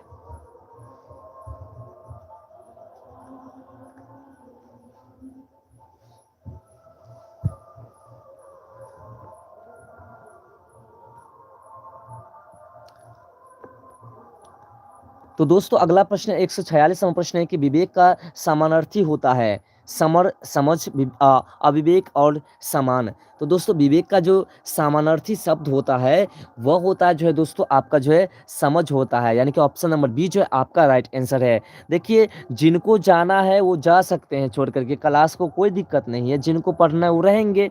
अगला जो है नाग का समानार्थी होता है नागा, सर्प, नग और बिच्छू। तो नाग का जो समानार्थी होता है वो सर्प होता है। ऑप्शन नंबर बी आपका राइट आंसर है। अगला प्रश्न दोस्तों आपका 148 नंबर कि आग में घी डालना मुहावरे का अर्थ बताइए। आग जलाना, हवन करना, आग बुझाना, क्रोध भड़काना। तो दोस्तों क्रोध भड़काना ऑप्शन नंबर डी आपका राइट आंसर है। अगला प्रश्न आपका कि दाल भात में समास है तत्पुरुष समास, द्विगु समास, बहुब्रीहि समास और द्वंद्व समास। तो दोस्तों दाल भात में जो समास है वह है द्वंद्व समास। ऑप्शन नंबर डी आपका राइट आंसर है। अगले प्रश्न को देखते हैं। अगला प्रश्न है आपका 150 नंबर कि हलवाहा में प्रत्यय बताइए। हल, वाहा, वाह और वाही। तो दोस्तों हलवाहा में जो प्रत्यय है वो वाहा है, ऑप्शन नंबर बी आपका राइट आंसर है। अगला है कि रमजान के कितने रोजे के बाद ईद आती है? तो कितने रोजे के बाद आते हैं? 30 रोजे के बाद, ऑप्शन नंबर सी आपका राइट आंसर है। अगले प्रश्न की बात करते हैं। अगला जो प्रश्न आपका है कि मेले में हामिद क्या खरीदता है? खिलौना, मिठाई, गुजरिया, चिमटा। तो दोस्तों चिमटा खरीदता है, ऑप्शन नंबर डी आपका राइट आंसर हो जाएगा। अगला प्रश्न 153 नंबर है कि ईदगाह एक है क्या? निबंध, यात्रा, वृत्तांत, कहानी, जीवनी। तो दोस्तों ईदगाह जो है वह क्या है? एक कहानी है, ऑप्शन नंबर सी आपका राइट आंसर है। अगला करमबीर कांच को क्या करके दिखा देते हैं? रतन, शीशा, कार्बन और पत्थर। तो दोस्तों करमबीर जो है वो कांच को क्या बना देते हैं? रत्न बना देते हैं, ऑप्शन नंबर ए आपका राइट आंसर हो जाएगा। अगले प्रश्न पर चलते हैं। अगला प्रश्न आपका है 155 नंबर की करमबीर कविता के रचयिता कौन है? हरिऔध जी, प्रेम जी, कबीर और बिहारी। तो दोस्तों करमबीर पाठ के जो लेखक हैं वह है आपके जो है हरिऔध है ना। अगले प्रश्न की बात करते हैं। अगला प्रश्न आपका जो 56 नंबर की बाल गुण भट्ट किनके गीतों को गाते थे? कबीर अर्थात साहब के गीतों को, तुलसीदास के, राम नाम के, या फिर इनमें से कोई नहीं? तो दोस्तों कबीर अर्थात साहब के गीतों को गाया करते थे। चलिए अगले प्रश्न को देखते हैं। अगला प्रश्न आपका है कि गंगा स्नान करने बाल गोविंद भगत कितनी दूर पैदल जाते थे? 5 कोस, 10 कोस, 20 कोस, 30 कोस। तो 30 कोस पैदल जाते थे। दोस्तों आपको बता दें कि आपके लिए एप्लीकेशन यानी कि पत्र जो है वो भी डाल दिया गया, जो कि बहुत VVI है। दोनों तरह के पत्र डाल गए हैं, औपचारिक भी अनौपचारिक भी पत्र डाल दिए गए हैं, ठीक है। तो दोनों को देख लीजिए, एक ही वीडियोज में दोनों हैं। और साथ साथ दोस्तों कुछ गद्यांश भी डाले गए हैं, कुछ सब्जेक्टिव पर सब्जेक्टिव तो ऑल के ऑल डाल दिए गए हैं। और सुबह तक फिर से एक वीडियोस अपलोड होंगे। अगर हुंडरू का झरना की ऊंचाई कितनी है? 200 फीट, 243 फीट, 245 फीट और 260 फीट है। तो दोस्तों हुंडरू के झरना की ऊंचाई जो है 243 फुट है, यानी कि ऑप्शन नंबर बी आपका राइट आंसर है। अगला प्रश्न है आपका 159 नंबर कि ठेस कहानी में कहाँ की लोक संस्कृति का प्रभावित वर्णन है? तो दोस्तों मिथिलांचल की संस्कृति का प्रभावित वर्णन है, ऑप्शन नंबर सी आपका राइट आंसर है। अगला प्रश्न आपका 160 नंबर कि मानो किस पाठ की पात्र है? तो मानो जो है वो किस पाठ की पात्र है दोस्तों? ठेस की, ईदगाह की, खेमा की, पीपल की। तो आपको पता होगा कि ठेस कहानी की, ऑप्शन नंबर ए जो है आपका राइट आंसर है। अगले प्रश्न की बात करें 61 नंबर की, यानी 161। पद्मा कौन है? कलिंग महाराज की बेटी, मगध की राजकुमारी, कलिंग की रानी, मगध की रानी। तो दोस्तों पद्मा जो है कलिंग महाराज की बेटी है, यानी कि ऑप्शन नंबर ए आपका राइट आंसर है। अगले प्रश्न की बात करें तो अगला प्रश्न आपका 162 नंबर कह रहा है कि सम्राट अशोक किसके सामने तलवार नीचे फेंक देते हैं? कलिंग महाराज के सामने, कलिंग के सेनापति के सामने, पद्मा के सामने और किसी के सामने नहीं? तो दोस्तों पद्मा के सामने अशोक जो अपना तलवार फेंक देते हैं और शपथ ले लेते हैं कि मैं कभी युद्ध नहीं करूंगा। अगला प्रश्न आपका है 163 नंबर कि विक्रमशिला किस जिला में अवस्थित है? कहलगांव में, मुंगेर में, नालंदा में, भागलपुर में। तो दोस्तों विक्रमशिला जो है वह भागलपुर में स्थित है, यानी कि ऑप्शन नंबर डी जो है आपका राइट आंसर है। चलिए अगले प्रश्न को देखते हैं। अगला प्रश्न आपका 164 नंबर है दोस्तों। अब हम लोग 200 के करीब पहुंच चुके हैं, 300 प्रश्न हैं तो जल्दी कंप्लीट हो जाएंगे। पीपल कैसी कविता है? छायावादी, प्रगतिवादी और प्रयोगवादी, या इनमें से कोई नहीं? तो दोस्तों पीपल जो है वह क्या है? एक छायावादी कविता है, ऑप्शन नंबर ए जो है आपका राइट आंसर है। अगला प्रश्न आपका 165 नंबर कि जो रहीम दिनही लखे दिन बंधु सम होए, यह किनकी पद्धति दोहे की है? कबीर के, रहीम के और मोहम्मद इकबाल के और बिहारी के। तो दोस्तों यह पंक्ति जो है यह रहीम के दोहे के, यानी कि ऑप्शन नंबर बी जो है आपका राइट आंसर है। चलिए अगले प्रश्न को देखते हैं। अगला प्रश्न आपका है 166 नंबर। बहुत सारे लोगों को शायद जो है आप पढ़ लिए हैं बहुत सारे लोग, तो वो अपना क्लास छोड़ करके जा रहे हैं, कोई दिक्कत नहीं है। अगला खेमा किसके होटल में काम करता था? तो आपको पता है कसारा के होटल में काम करता था। चलिए अगले प्रश्न को देखते हैं। अगला प्रश्न आपका 167 नंबर कि शिवहर के मोहम्मद अब्दुल रहमान खान की पोती कौन है? कदम, जैनब, गुड़िया और सोनी। तो दोस्तों शिवहर के मोहम्मद अब्दुल रहमान खान की पोती जो है वह है जो जैनब है, ऑप्शन नंबर बी आपका राइट आंसर है। अगला कर्पूरी ठाकुर का जन्म कब हुआ था? 1921, 1925, 1926, 1927। तो दोस्तों कर्पूरी ठाकुर जी का जो जन्म हुआ था 1921 ईस्वी में हुआ था, ऑप्शन नंबर ए जो है आपका राइट आंसर है। अगला प्रश्न है आपका 169 नंबर कि पाठ्य पुस्तक में सुभद्रा कुमारी चौहान द्वारा रचित कविता कौन सी है? तो आपको पता है कि झांसी की रानी के लेखक कौन है? सुभद्रा कुमारी चौहान, यानी कि ऑप्शन नंबर डी जो आपका राइट आंसर है। अगला प्रश्न है 170 नंबर की लेखक बेढा बनारसी को क्या इच्छा होती थी? तो बीमार पड़ने की इच्छा होती थी, ऑप्शन नंबर ए आपका राइट आंसर है ना। बिल्कुल ऐसे हम कहें तो आप सारे ऑप्शंस को पढ़ करके भी आपको बता सकते हैं। उसके बाद लेकिन लंबा वीडियोस चला जाएगा, इसलिए बहुत सारे शॉर्टकट जिसको समझाने वाला हो तो हम समझाते हैं। सुदामा चरित किस भाषा में लिखी गई है? अब जैसे ये है अवधी में, ब्रज भाषा में, मगही में और खड़ी बोली में। तो दोस्तों सुदामा चरित पाठ जो है यह लिखी गई है कौन सी भाषा में लिखी गई है? तो यह लिखी गई है ब्रज भाषा में। ऑप्शन नंबर बी जो है आपका राइट आंसर है। अगला है कि गांव से ईदगाह की कितनी कितनी कोस दूर थी? 2 कोस, 3 कोस, 4 कोस, 5 कोस। तो दोस्तों 3 कोस, ऑप्शन नंबर बी आपका राइट आंसर है। चलिए अगले प्रश्न को देखते हैं। अगला प्रश्न आपका 173 नंबर कि बाल गौन भगत की कार्तिक में गाते थे गीत, भजन, प्रभाती और गाना। तो दोस्तों बाल गौन भगत जो है वो जो कार्तिक महीना में गाते थे क्या? तो प्रभातियां गाया करते थे। ऑप्शन नंबर सी जो है आपका राइट आंसर हो जाएगा। अगला प्रश्न है आपका 174 नंबर की पद्मा कहाँ की राजकुमारी थी? मगध की, कलिंग की, वैशाली की, विक्रमशिला की। तो दोस्त कलिंग की थी राजकुमारी, कलिंग महाराज की जो है बेटी थी। अगला है कि कर्पूरी ठाकुर जो 2 बार बिहार के क्या बने थे? रेल मंत्री, मुख्यमंत्री, वित्त मंत्री और ऊर्जा मंत्री। तो मुख्यमंत्री बने थे। ऑप्शन नंबर बी जो है आपका राइट आंसर है। चलिए बढ़ते हैं अगले प्रश्न की ओर। अगला प्रश्न है आपका 176 नंबर कि राजपुत्र में कौन सा समास है? तत्पुरुष समास, बहुब्रीहि समास और अव्ययीभाव समास। तो दोस्तों राजपुत्र में जो समास है वह कौन सा समास है? वह आपका जो है तत्पुरुष समास है। ऑप्शन नंबर ए जो है आपका राइट आंसर है।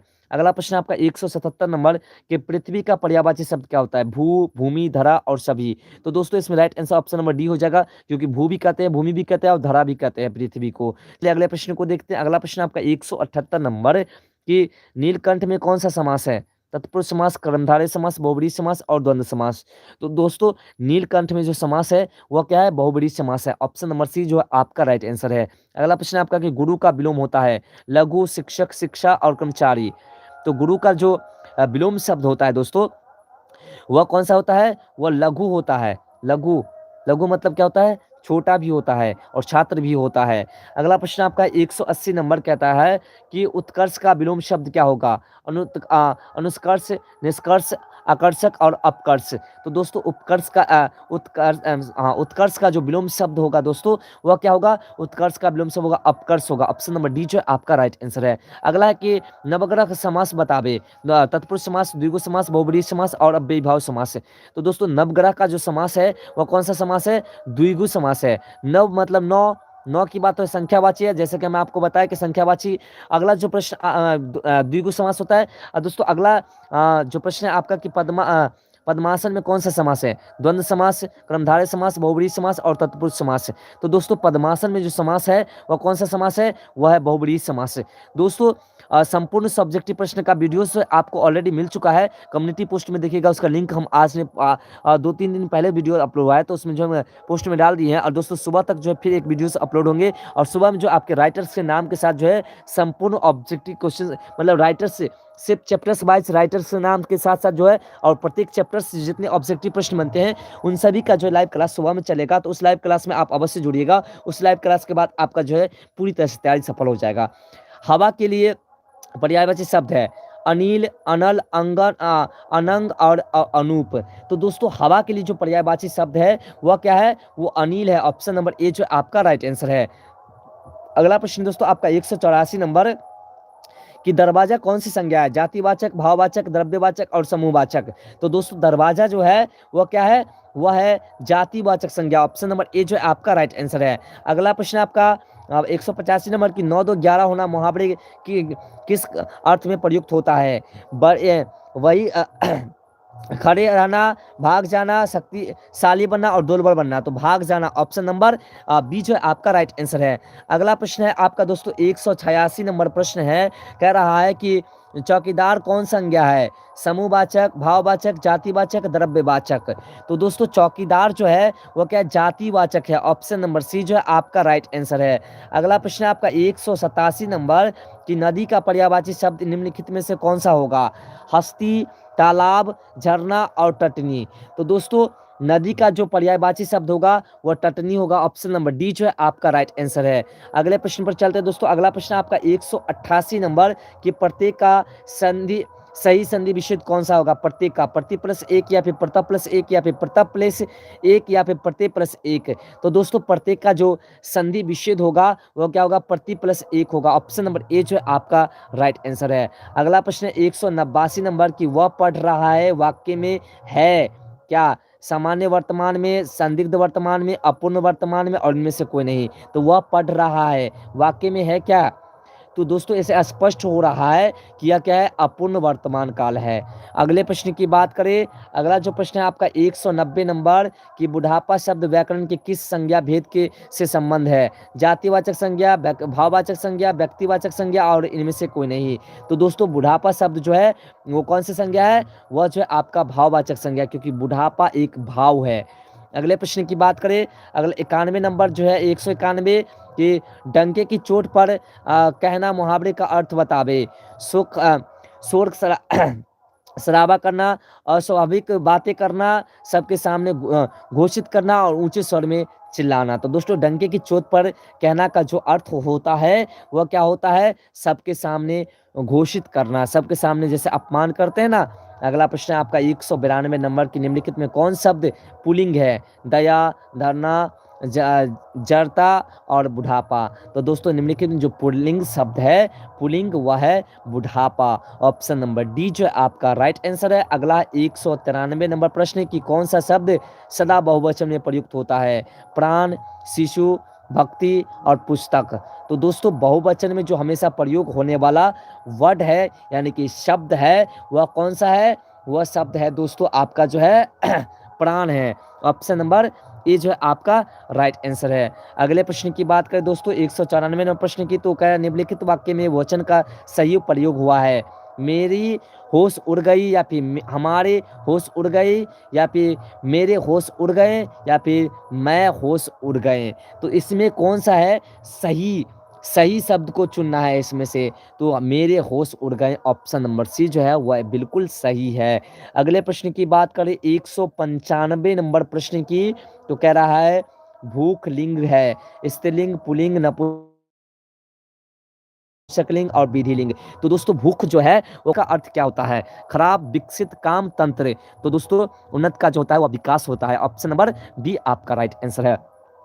अगला प्रश्न 197 नंबर की दिन का अर्थ होता है अमीर, गरीब, दिन, रात। तो दोस्तों दिन का जो अर्थ होता है वह गरीब होता है। ऑप्शन नंबर बी जो है आपका राइट आंसर है। अगला है कर्ण का समानार्थी होता है सुनना, बाली, कान और जेवर। तो दोस्तों कर्ण का जो अर्थ होता है वह होता है आपका जो है कान। ऑप्शन नंबर सी जो है आपका राइट आंसर हो जाएगा। अगला प्रश्न आपका 199 नंबर की इनाम का विलोम शब्द बताइए? तिरस्कार, उपेक्षा, जुर्माना और लॉटरी। तो दोस्तों इनाम का जो होता है वह जुर्माना होता है, विलोम शब्द उल्टा। अगले प्रश्न की बात करें दोस्तों, अगला जो प्रश्न आपका 200 नंबर प्रश्न, 200 नंबर प्रश्न क्या है कि गंगा का पर्यायवाची शब्द नहीं है इसमें से कौन सा?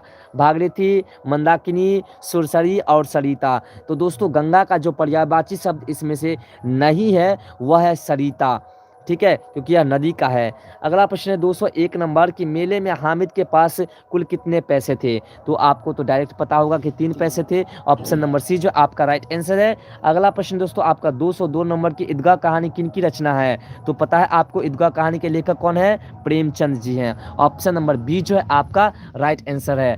अगले प्रश्न की बात करते हैं 203 नंबर की, तो हीरा किससे बनता है? रतन से, शीशा से, कार्बन से, पत्थर से। तो दोस्तों हीरा जो बनता है वह बनता है कार्बन से। ऑप्शन नंबर सी आपका राइट आंसर हो जाएगा। अगले प्रश्न की बात करते हैं, अगला प्रश्न आपका 204 नंबर की कर्मवीर की पहचान है कायर होना, चंचल होना, साहसी होना और भाग्य भरोसे रहना। तो दोस्तों कर्मवीर की जो पहचान है वह है साहसी होना। ऑप्शन नंबर सी जो आपका राइट आंसर है। अगले प्रश्न की बात करें तो प्रश्न नंबर 205 है कि साहब के दरबार में बाल गंगा भगत के घर से कितनी कोस दूर थे? साहब के दरबार 1 कोस, 2 कोस, 3 कोस, 4 कोस। तो दोस्तों साहब के जो दरबार थे वो बाल गोविंद भगत के घर से जो दूर थे वह थे जो है 4 कोस। ऑप्शन नंबर डी जो है आपका राइट आंसर है। अगला प्रश्न है 206 नंबर की बाल गोविंद भगत किस विद्या की रचना है? कहानी, नाटक, रेखा चित्र और जीवनी। तो बाल गोविंद भगत जो है दोस्तों यह क्या है? एक रेखा चित्र है। ऑप्शन नंबर सी जो है आपका राइट आंसर है। अगले प्रश्न पर चलते हैं दोस्तों 207 नंबर प्रश्न पर। अब बचे हैं मात्र 93 नंबर प्रश्न। रांची से हुंडरू की दूरी कितनी है? 10 मील, 20 मील, 27 मील, 30 मील। तो रांची से हुंडरू की दूरी जो है वो 27 मील है। ऑप्शन नंबर सी आपका राइट आंसर है। अगला प्रश्न आपका कि बिहारी किस काल के श्रृंगारी कवि थे? आदिकाल, भक्ति काल, रीति काल और आधुनिक काल। तो दोस्तों बिहारी जो थे वो किस काल के कवि थे? श्रृंगारी कवि थे। तो दोस्तों वो जो थे आपके जो है रीति काल के जो है ना श्रृंगारी कवि थे। ऑप्शन नंबर सी आपका राइट आंसर है। अगला आपका 209 नंबर की गांव के लोग शेरचंद को डॉट डॉट समझते थे। तेज, बेकार, बदमाश, क्रोधी। तो दोस्तों बेकार समझते थे। ऑप्शन नंबर बी जो है आपका राइट आंसर हो जाएगा। अगला प्रश्न है आपका 210 नंबर की बच्चे के की दुआ कविता के रचयिता कौन है? कबीर जी, बिहारी, शंकर सलेंड और मोहम्मद इकबाल। तो बच्चे की दुआ का लेखक कौन है? Mohammad Iqbal. Option number D जो आपका राइट आंसर है। अगला प्रश्न 211 नंबर कि अपने पाठ्य पुस्तक में बंशीधर श्रीवास्तव द्वारा लिखित एकांकी कौन सी है? अशोक का शस्त्र त्याग, बाल गोविंद भगत और हुंडरू का जलप्रपात और ठेस। तो दोस्तों यहाँ पे बात हो रही है बंशीधर श्रीवास्तव द्वारा लिखा गया पाठ कौन सा है? तो वह है अशोक का शस्त्र त्याग। ऑप्शन नंबर ए जो है आपका राइट आंसर है। अगला प्रश्न आपका 212 नंबर की स्त्रियां तू न गई मेरे मन से साहित्य की कौन सी विद्या है? कहानी, निबंध, रेखाचित्र और उपन्यास। तो दोस्तों स्त्रियां तू न गई मेरे मन से यह साहित्य साहित्य की विद्या जो है वह कौन सी है? वह है दोस्तों आपका जो है निबंध है। Option number B. चलिए अगले प्रश्न की बात करते हैं। अगला प्रश्न आपका है 213 नंबर कि विक्रमशिला का आविर्भाव किस राजवंश के काल में हुआ था? पाल वंश, मौर्य वंश, गुप्त वंश और मुगल वंश। तो दोस्तों विक्रमशिला का जो आविर्भाव हुआ था वह किस राजा के काल में हुआ था? तो वो हुए थे आपके जो है पाल वंश के काल में। ऑप्शन नंबर ए जो है आपका राइट आंसर है। चलिए बढ़ते हैं अगले प्रश्न की ओर। दोस्तों सुबह में जो फिर से कर देते हैं आपको, सुबह में हिंदी यानी कि नॉन हिंदी के जो है जितने भी पाठ हैं उन सभी पाठों के जो है ऑब्जेक्टिव प्रश्न का लाइव क्लास होगा। तो उसमें जरूर जुड़िएगा। 5 बजे से लाइव क्लास शुरू होगी। जितनी लंबी क्लास हो सके समाप्त कर देना है। उसके बाद दोस्तों सब्जेक्टिव प्रश्न जो है एक वीडियोस अपलोड होंगे, वो भी सुबह में, उस वीडियोस को देख लीजिएगा। अगला आपका 214 नंबर की संजू कैसी लड़की है? हंसमुख, गुस्सैले, जिद्दी और सरल। तो वह एक हंसमुख लड़की थी। ऑप्शन नंबर ए जो है आपका राइट आंसर है। अगला प्रश्न दोस्तों आपका 215 नंबर कि निराला किस काल के कवि थे? भक्ति काल, रीति काल, आधुनिक काल और आदि काल। तो दोस्तों निराला जी जो थे वो क्या थे? आधुनिक काल के कवि थे। ऑप्शन नंबर सी जो आपका राइट आंसर है। अगला प्रश्न दोस्तों आपका 216 नंबर की मुक्ताकाशी होटल का मालिक कौन था? तो कसारा जी थे। ऑप्शन नंबर बी जो आपका राइट आंसर है। चलिए बढ़ते अगले प्रश्न की ओर। फटाफट प्रश्नों को देखते चलना है कि सोनी को राज्य स्तरीय एथलेटिक्स प्रतियोगिता में कौन सा स्थान प्राप्त हुआ था? प्रथम, द्वितीय, तृतीय, चौथा। तो दोस्तों सोनी जो एथलेटिक्स प्रतियोगिता में भाग लेते और वहां पर जब दौड़ लगाई थी तो उसे प्रथम स्थान प्राप्त हुआ था। ऑप्शन नंबर ए जो आपका राइट आंसर हो जाएगा। अगले प्रश्न की बात करें दोस्तों 218 नंबर प्रश्न, स्वतंत्रता प्राप्ति के पश्चात प्रथम आम चुनाव कब हुआ था? 1952, 1953, 1954, 1955। तो दोस्तों स्वतंत्रता प्राप्ति के पश्चात जो प्रथम आम चुनाव हुआ था वह हुआ था दोस्तों आपको जो 1952 ईस्वी में। ऑप्शन नंबर ए जो आपका राइट आंसर है। दोस्तों सुबह वाले लाइव क्लास को मिस नहीं करना है, उसमें संपूर्ण चैप्टर के ऑब्जेक्टिव प्रश्न कराए जाएंगे और एक जो अभी वीडियोस अपलोड होंगे इस लाइव क्लास के बाद जिसमें संपूर्ण सब्जेक्टिव प्रश्न रहेंगे। तो उस वीडियोस को जरूर देख लीजिएगा, आपका डाउट सभी के सभी क्लियर हो जाएंगे। अगला है कि कर्पूरी ठाकुर की मृत्यु कब हुई थी? 17 फरवरी 1988 को, 12 अगस्त 1987 को, 18 जनवरी 1990 को और 13 फरवरी 1988 ईस्वी को। तो दोस्तों इसमें जो आपका राइट आंसर हो जाएगा वो जगह 17 फरवरी 1988 ईस्वी को। दोस्तों आप लोग से निवेदन है कि अगर आप लोग चाहते हैं फर्स्ट सेटिंग वाले खास तौर पर चाहते हैं कि आप लोग को जो है आंसर की मिले हिंदी और मैथिली का, तो दोस्तों प्लीज़ आप लोग जो हमारा D4 स्टडी के जो है ना टेलीग्राम चैनल पे अपने क्वेश्चंस का फोटो खींच करके भेज दीजिएगा, क्योंकि हमारे पास फर्स्ट सेटिंग के एक भी स्टूडेंट्स नहीं है, सभी सेकंड सेटिंग के स्टूडेंट है और उन सभी का वीडियोस आपको मिल जाएगा। उसके लिए टेंशन लेने की आवश्यकता नहीं है। जैसे आपका क्लास खत्म होता है उस सभी का वीडियोस अगले दिन मिलता रहेगा। 220 नंबर प्रश्न है कि बूढ़े भारत में फिर से आई जवानी थी, इस पंक्ति में भारत को बूढ़ा कहा गया है क्योंकि भारत गुलाम था, भारत में एकता नहीं थी, भारत का इतिहास प्राचीन है या भारत का जो दशा है शिथिल और जर्जर हो चुकी थी। तो दोस्तों इसमें जो आपका राइट आंसर हो जाएगा वह क्या हो जाएगा? भारत का इतिहास जो प्राचीन है, यही कह सकते हैं। यानी ऐसे इसमें जो भारत गुलाम था ये भी हो सकता है, लेकिन इसमें right answer option number C होगा। ठीक है, अगले प्रश्न की बात करते हैं 221 नंबर प्रश्न कि घरवाले की घबराने की कोई बात नहीं है, दवा पीजिए, 2 खुराक पीते पीते आपका वैसे दर्द गायब हो जाएगा जैसे कि हिंदुस्तान से सोना गायब हो रहा है। किस पाठ्य में ऐसा चर्चा हुआ है? तो चलिए दोस्तों इसके बारे में, इसका ऑप्शन है जो आपका है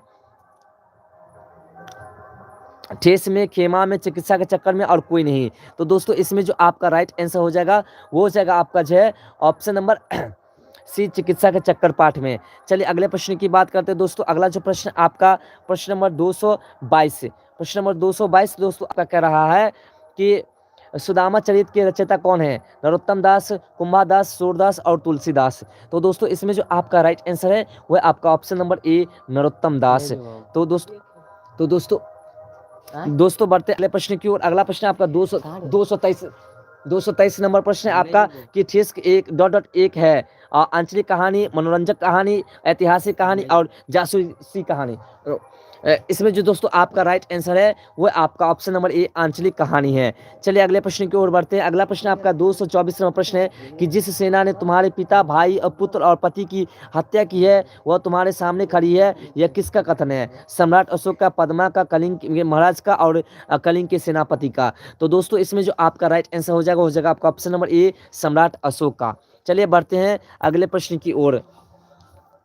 अगले प्रश्न की ओर बढ़ते हैं। अगले प्रश्न की बात करते हैं 225 नंबर प्रश्न कि संजू को डायरी लिखने की प्रेरणा किससे मिली? दीदी से, बापू से, माँ से और खुद से। तो दोस्तों संजू को डायरी लिखने की जो प्रेरणा मिली थी वह मिले थे बापू से, यानी बापू की पुस्तक सत्य के प्रयोग से मिले थे। अगले प्रश्न की बात करते हैं दोस्तों। अगला प्रश्न आपका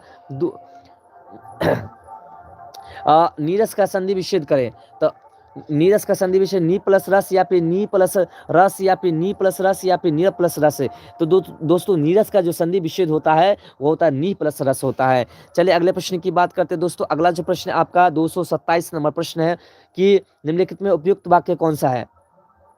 परिश्रमी छात्र परीक्षा में सफल होगा, या फिर जो छात्र परिश्रम करता है वही परीक्षा में सफल होता है, या फिर छात्र परिश्रम करता है और वह परीक्षा में सफल होता है, या फिर क्या परिश्रमी छात्र परीक्षा में सफल नहीं होते हैं? तो दोस्तों इसमें जो सरल वाक्य है वह है कि छात्र परिश्रम करता है और परीक्षा में सफल होता है। चलिए अगले प्रश्न की बात करते हैं। अगला प्रश्न आपका 228 नंबर की दशानन में कौन सा समास है? अव्ययी भाव समास, तत्पुरुष समास, बहुब्रीहि समास और द्वंद्व समास। तो दोस्तों दशानन में जो समास है वह कौन सा समास है? वह आपका जो बहुब्रीहि समास है। ऑप्शन नंबर सी जो आपका राइट आंसर है।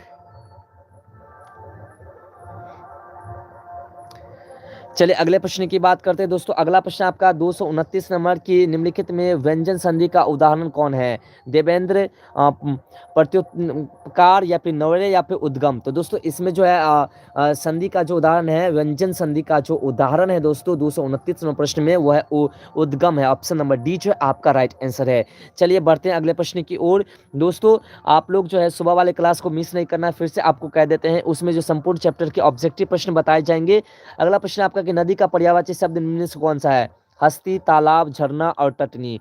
तो दोस्तों नदी शब्द का जो पर्यायवाची शब्द है वह क्या है? टटनी है। ऑप्शन नंबर डी जो आपका राइट आंसर है। अगला प्रश्न आपका 231 नंबर की व्यक्तित्व शब्द में त्व क्या है?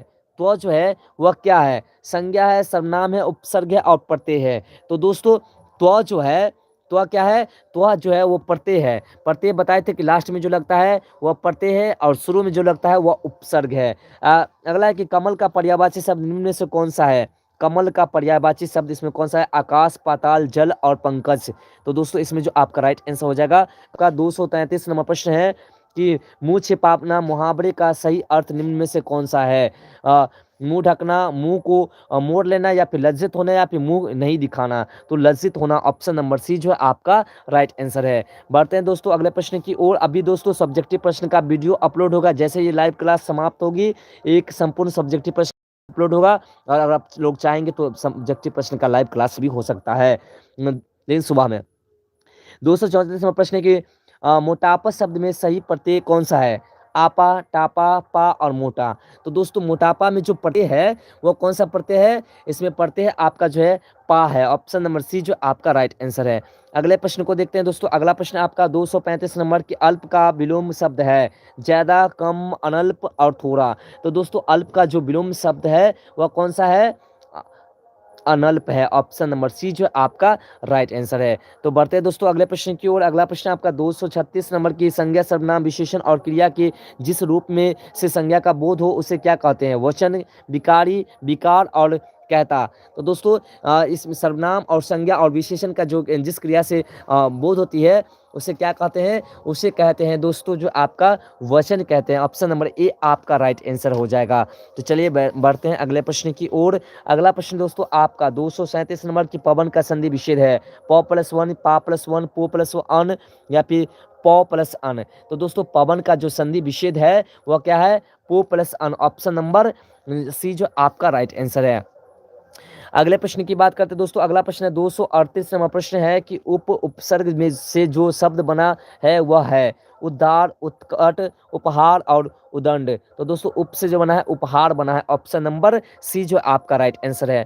अगले प्रश्न की बात करें दोस्तों 239 नंबर प्रश्न है कि अपराजिता का अर्थ क्या होता है? पराजित होने वाली, पराजित नहीं होने वाली, विजय होने वाली और कभी हार नहीं मानने वाली। तो दोस्तों अपराजिता के जो अर्थ होता है दोस्तों वह क्या होता है? वह होता है पराजित नहीं होने वाली, यानी कि ऑप्शन नंबर बी जो है आपका राइट आंसर है। तो चलिए बढ़ते हैं अगले प्रश्न की ओर। अगला प्रश्न 240 नंबर प्रश्न है कि चरित्र चित्र निम्नलिखित में से जिस समास का उदाहरण है वह कौन सा है? द्वंद्व, द्विगु, कर्मधारय और तत्पुरुष समास। तो दोस्तों इसमें जो आपका राइट आंसर हो जाएगा वो हो जाएगा आपका ऑप्शन नंबर डी, तत्पुरुष समास। तो चलिए बढ़ते हैं अगले प्रश्न की ओर। अगला प्रश्न आपका 241 नंबर प्रश्न है, कह रहा है कि व्यंजन क्या है? व्यंजन क्या है? शब्द, शक्ति, काव्य गुण, अलंकार और छंद। तो दोस्तों व्यंजन जो है वह क्या है? वह एक शब्द शक्ति है, ऑप्शन नंबर ए जो है आपका राइट आंसर है। अगला प्रश्न दोस्तों आपका 242 नंबर प्रश्न है कि व्याकरण वह ज्ञान है जो त्रुटियों पर ध्यान नहीं देते हैं या फिर मानवता का आधार पर शुद्धता प्रदान करता है या फिर नियमों का विश्लेषण नहीं करता या फिर इनमें से कोई नहीं। तो दोस्तों व्याकरण क्या है? व्याकरण है मानवता के आधार पर शुद्धता प्रदान करता है, यानी कि ऑप्शन नंबर बी जो है आपका राइट आंसर है। अगला प्रश्न दोस्तों आपका 243 नंबर कि काव्य गुण के प्रकार हैं नीरस, सरस, भय और माधुर्य। तो दोस्तों काव्य गुण के जो प्रकार हैं वो कौन से हैं? वह है दोस्तों आपका जो ऑप्शन नंबर डी, माधुर्य। तो चलिए दोस्तों बढ़ते हैं अगले प्रश्न की ओर। अगला प्रश्न आपका प्रश्न नंबर 244 कर रहा है कि वाच्य के कितने भेद हैं? एक भेद, दो भेद, तीन भेद, चार भेद। तो दोस्तों वाच्य के जो भेद हैं वो तीन भेद हैं, ऑप्शन नंबर सी आपका राइट आंसर है। अगला प्रश्न आपका 245 नंबर कि सभ्य का विलोम होगा कुसभ्य, असभ्य, संस्कारहीन या फिर अनसभ्य। तो दोस्तों सभ्य का जो विलोम शब्द होगा वो कौन सा होगा? वो होगा आपका असभ्य, ऑप्शन नंबर बी जो है आपका राइट आंसर है। चलिए बढ़ते हैं अगले प्रश्न की ओर। अगला प्रश्न आपका 246 नंबर कि मुमकिन का अर्थ होता है असंभव, संभव, शामिल, शब्द। तो दोस्तों मुमकिन का जो होता है वो संभव होता है, यानी कि ऑप्शन नंबर बी जो है आपका राइट आंसर है। चलिए बढ़ते हैं 247 प्रश्न आपका कि प्रतिज्ञा का अर्थ होता है आज्ञा, आशा, त्याग, प्रण। तो दोस्तों प्रतिज्ञा का जो अर्थ होता है वह क्या होता है? प्रण होता है, ऑप्शन नंबर डी जो आपका राइट आंसर है। अगला प्रश्न दोस्तों आपका 248 नंबर की दो वर्णों के मेल से जो विकार होता है उसे कहा जाता है समास, संधि, सर्वनाम और विशेषण। तो दोस्तों दो विकार से जो बनते हैं वह क्या बनते हैं? दो संधि बनते हैं, तो ऑप्शन नंबर बी आपका राइट आंसर है। आप जानते हैं कि दोनों को जोड़ करके जो बनता है।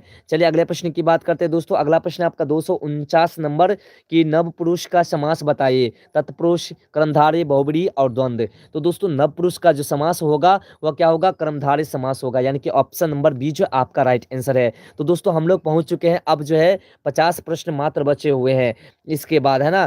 कह रहे हैं कि सामिस का विलोम शब्द का चयन करें आमिष, निरामिष, तामस और राजस। तो दोस्तों सामिस का जो विलोम शब्द होता है वो होता है निरामिष, यानी कि ऑप्शन नंबर बी जो है आपका राइट आंसर है। बढ़ते हैं दोस्तों अगले प्रश्न की ओर 251 की ओर। अब हम लोग नजदीक पहुंचते जा रहे हैं। ये राह भट्ट के हिरण के शीर्षक कविता के कवि कौन है? मोहम्मद इकबाल, बिहारी शंकर सलेन और डॉक्टर नी वियतनाम। तो दोस्तों राह भट्ट के हिरण के बच्चे के लेखक कौन है? डॉक्टर नी वियतनाम, यानी कि ऑप्शन नंबर डी जो है आपका राइट आंसर है। अगला प्रश्न आपका 252 नंबर कि जंगल में हिरण का बच्चा क्या कर रहा है?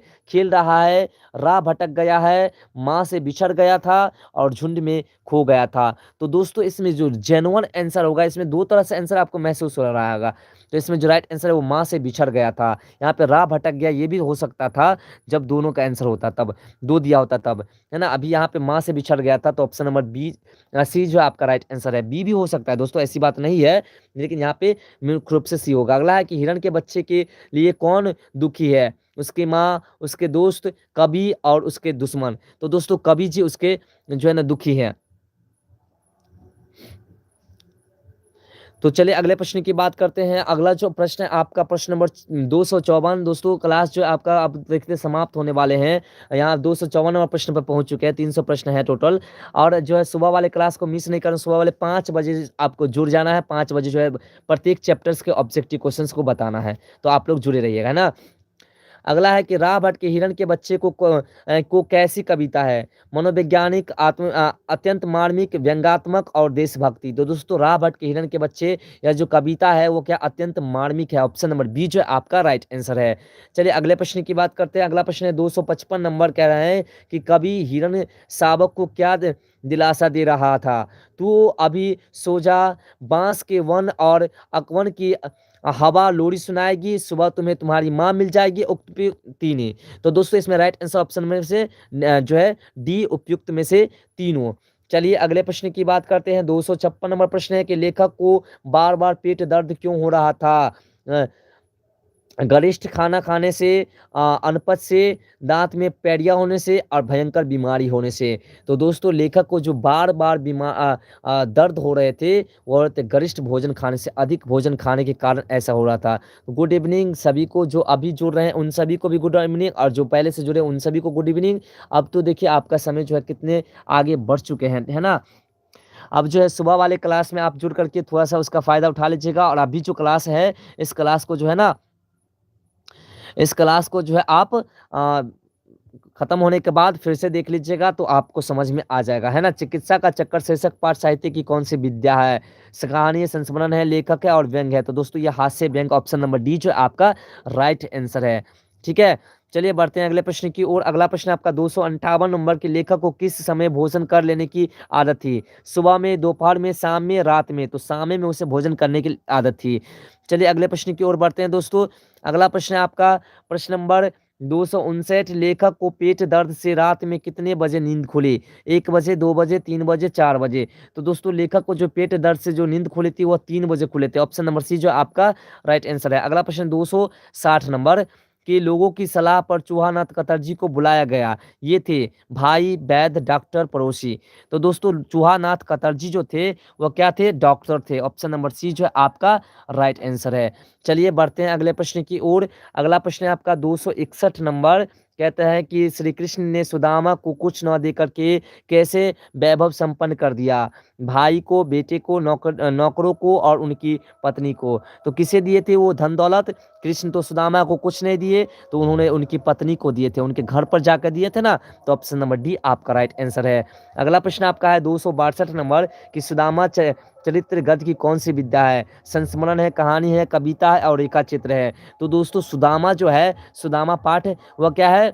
सुदामा पाठ है दोस्तों आपका जो है कविता है। ऑप्शन नंबर सी जो आपका राइट आंसर है। अगला कि सुदामा अपने मित्र से मिलने कहाँ गए? मथुरा, द्वारिका, उज्जैन और वृंदावन। तो द्वारिका गए थे। ऑप्शन नंबर बी जो है आपका राइट आंसर है। चलिए बढ़ते हैं दोस्तों अगले प्रश्न की ओर। अगला प्रश्न है आपका 264 नंबर, कि सुदामा को कृष्ण के पास जाने में संकोच क्यों हो रहा था? इसमें देखिए ऑप्शंस लंबे लंबे हैं, पढ़ते हैं ऑप्शंस को। कृष्ण को उपहार देने के लिए उनके पास कुछ न था, या फिर वे कृष्ण को अपनी दीन दशा दिखाना नहीं चाहते थे, या फिर बचपन में गुरु आश्रम से के बाहर चना बेच चबेना कृष्ण ने छुपा करके खा गए थे, या फिर कृष्ण से कुछ मांगना अपनी शान के खिलाफ समझते थे। तो दोस्तों सुदामा को कृष्ण के पास जाने में जो संकोच हो रहे थे, इसका जेन्युइन आंसर होगा वो होगा कि आपका जो राइट इसमें आंसर हो जाएगा। ऐसे देखिए सब जो मैचेबल है, लेकिन इसमें जो राइट आंसर है वो है आपका कि वे कृष्ण को अपनी दीन दशा दिखाना नहीं चाहते थे, है ना। अगला प्रश्न है आपका 265 नंबर, की सुदामा और कृष्ण क्या थे? बाल सखा, युवा दुश्मन, भगवान और या फिर दरिद्र जनता। तो दोस्तों ये बाल सखा थे। सुदामा और कृष्ण क्या थे? बाल सखा थे। तो चलिए दोस्तों बढ़ते हैं अगले प्रश्न की ओर। अगला प्रश्न आपका 266 नंबर, की लेखक लखनऊ क्यों जाना चाह रहा था? घूमने के लिए, बेहतर चिकित्सा हेतु, रहने के लिए, या फिर सभी गलत? तो दोस्तों बेहतर चिकित्सा हेतु बेढा बनारसी जी बनारस जाना चाहते थे, है ना। चलिए सॉरी लखनऊ जाना चाहते थे, बनारस के तो थे ही। अगला प्रश्न आपका, कि चिकित्सा का चक्कर शीर्षक पाठ के लेखक कौन है? तो बेढब जी हैं। ऑप्शन नंबर डी आपका राइट आंसर है, बेढब बनारसी। अगला प्रश्न दोस्तों आपका 268 नंबर, कि चिकित्सा का चक्कर शीर्षक पाठ में बीमार कौन पड़ा? तो दोस्तों स्वयं लेखक पढ़े थे। तो ऑप्शन नंबर ए आपका राइट आंसर है। अगला प्रश्न आपका 269 नंबर, कि लेखक को बीमार रहने की इच्छा क्यों हुई? काम करते-करते थक गए थे, या फिर लोग को देखने आएँगे, या फिर पत्नी की सेवा करेगी, या फिर लोगों की सहानुभूति मिलेगी। तो दोस्तों देखिए, इसमें 2 ऑप्शंस जो है वो मैचेबल ऑप्शंस है। तो इसमें जो राइट आंसर हो जाएगा आपका ऑप्शन जो है, ऑप्शन आपका जो राइट हो जाएगा वो हो जाएगा कि है पत्नी सेवा करेगी। ऑप्शन नंबर सी जो आपका राइट आंसर हो जाएगा। तो चलिए दोस्तों, बढ़ते हैं अगले प्रश्न की ओर। अगला जो प्रश्न आपका प्रश्न नंबर 270। अब मात्र दोस्तों 30 प्रश्न बचे हुए हैं। किस चिकित्सा पद्धति में जड़ी बूटी से दवाइयाँ बनती है? एलोपैथिक में, हेमोपैथिक में, आयुर्वेदिक चिकित्सा में, यूनानी चिकित्सा में? तो आयुर्वेदिक चिकित्सा में बनते हैं दोस्तों। तो बढ़ते हैं दोस्तों अगले प्रश्न की ओर। अगला प्रश्न आपका 271 नंबर, कि सुदामा की आर्थिक स्थिति कैसी थी? अमीर थी, गरीब थी, अतिदीन थे, और सभी गलत। तो दोस्तों वो अतिदीन थे। ऑप्शन नंबर सी जो आपका राइट आंसर है। दोस्तों सुबह वाले क्लास को मिस नहीं करना है। फिर से कह रहे हैं, सुबह वाले क्लास आपके लिए जो बहुत यूजफुल होंगे। सुबह वाले क्लास में संपूर्ण जो है ऑब्जेक्टिव प्रश्न जो चैप्टर से बनते हैं वो बता दिए जाएंगे, और साथ साथ दोस्तों अभी जो वीडियोस अपलोड होंगे इसके बाद उसे भी आपको देख लेना है, संपूर्ण सब्जेक्टिव प्रश्न वाला, है ना। सुदामा चरित के लेखक कौन है? सूरदास, तुलसीदास, नरोत्तम दास, और सभी गलत। तो नरोत्तम दास। सुदामा चरित के लेखक कौन है? नरोत्तम दास। ऑप्शन नंबर सी जो आपका राइट आंसर है। अगला प्रश्न आपका 273 नंबर, कि इनमें कौन नरोत्तम दास की कविता है? तो सुदामा चरित। ऑप्शन नंबर ए जो आपका राइट आंसर है। अगला प्रश्न दोस्तों आपका, कि बचपन में कृष्ण सुदामा कहाँ पढ़ते थे? संदीपनी ऋषि के पास। ऑप्शन नंबर ए जो आपका राइट आंसर है। तो चलिए अगले प्रश्न को देखते हैं। अगला प्रश्न आपका 275 नंबर, की राह भट्ट के हिरण के बच्चे को पाठ से क्या सीख मिलती है? ज्ञान का प्रकाश जरूरी है, या फिर अज्ञानता जरूरी है, या फिर पढ़ना लिखना चाहिए, या फिर सभी गलत। तो दोस्तों राह भट्ट के हिरण के बच्चे पाठ से जो सीख मिलती है, वह सीख आपके जो है कौन से सीख मिलते हैं? तो वह सीख मिलते हैं दोस्तों कि ज्ञान का प्रकाश जरूरी है, ज्ञान का प्रकाश होना जरूरी है। अगर ज्ञान के प्रकाश लेखक में नहीं होते तो शायद जो है वो उस हिरण के शावक के मजबूरी को नहीं समझ पाते। राह भट्ट के हिरण के बच्चे को पाठ में जीवन का अर्थ है, प्रयास करते रहना चाहिए, चुपचाप बैठे रहना चाहिए, या फिर जिद्दी होना चाहिए, या फिर असावधान रहना चाहिए। तो दोस्तों राह भट्ट के हिरण के बच्चे पाठ में जो है वो कह रहे हैं कि प्रयास करते रहना चाहिए। अगला है कि हमें निराशा न होकर के प्राकृतिक प्रदत्त वस्तुओं का क्या करना चाहिए? अपव्यय करना चाहिए, उपभोग करना चाहिए, तिरस्कार करना चाहिए, प्रतिकार करना चाहिए। तो दोस्तों हमें जो है इसका जो है ना उपभोग करना चाहिए। ऑप्शन नंबर बी जो है आपका राइट आंसर है। तो चलिए दोस्तों बढ़ते हैं अगले प्रश्न की ओर। अगला प्रश्न आपका 278 नंबर, कि वह साहित्यिक युग जिसमें चित्रण की सूक्ष्मता पर बल दिया गया है वे कहलाते हैं छायावाद, यथार्थवाद, रहस्यवाद और तंत्रवाद। तो दोस्तों जिसमें जो साहित्य के गुण के चित्रण किए गए हैं वो सूक्ष्मता बल जो है वो कहलाता क्या है? वह कहलाता है दोस्तों आपका जो है छायावाद कहलाता है। ऑप्शन नंबर ए जो है आपका राइट आंसर है। तो चलिए दोस्तों बढ़ते हैं अगले प्रश्न की ओर। अगला प्रश्न आपका 279 नंबर, कि ई और ई का उच्चारण स्थान क्या है? तालु, कंठ, ओष्ठ, मूर्धा।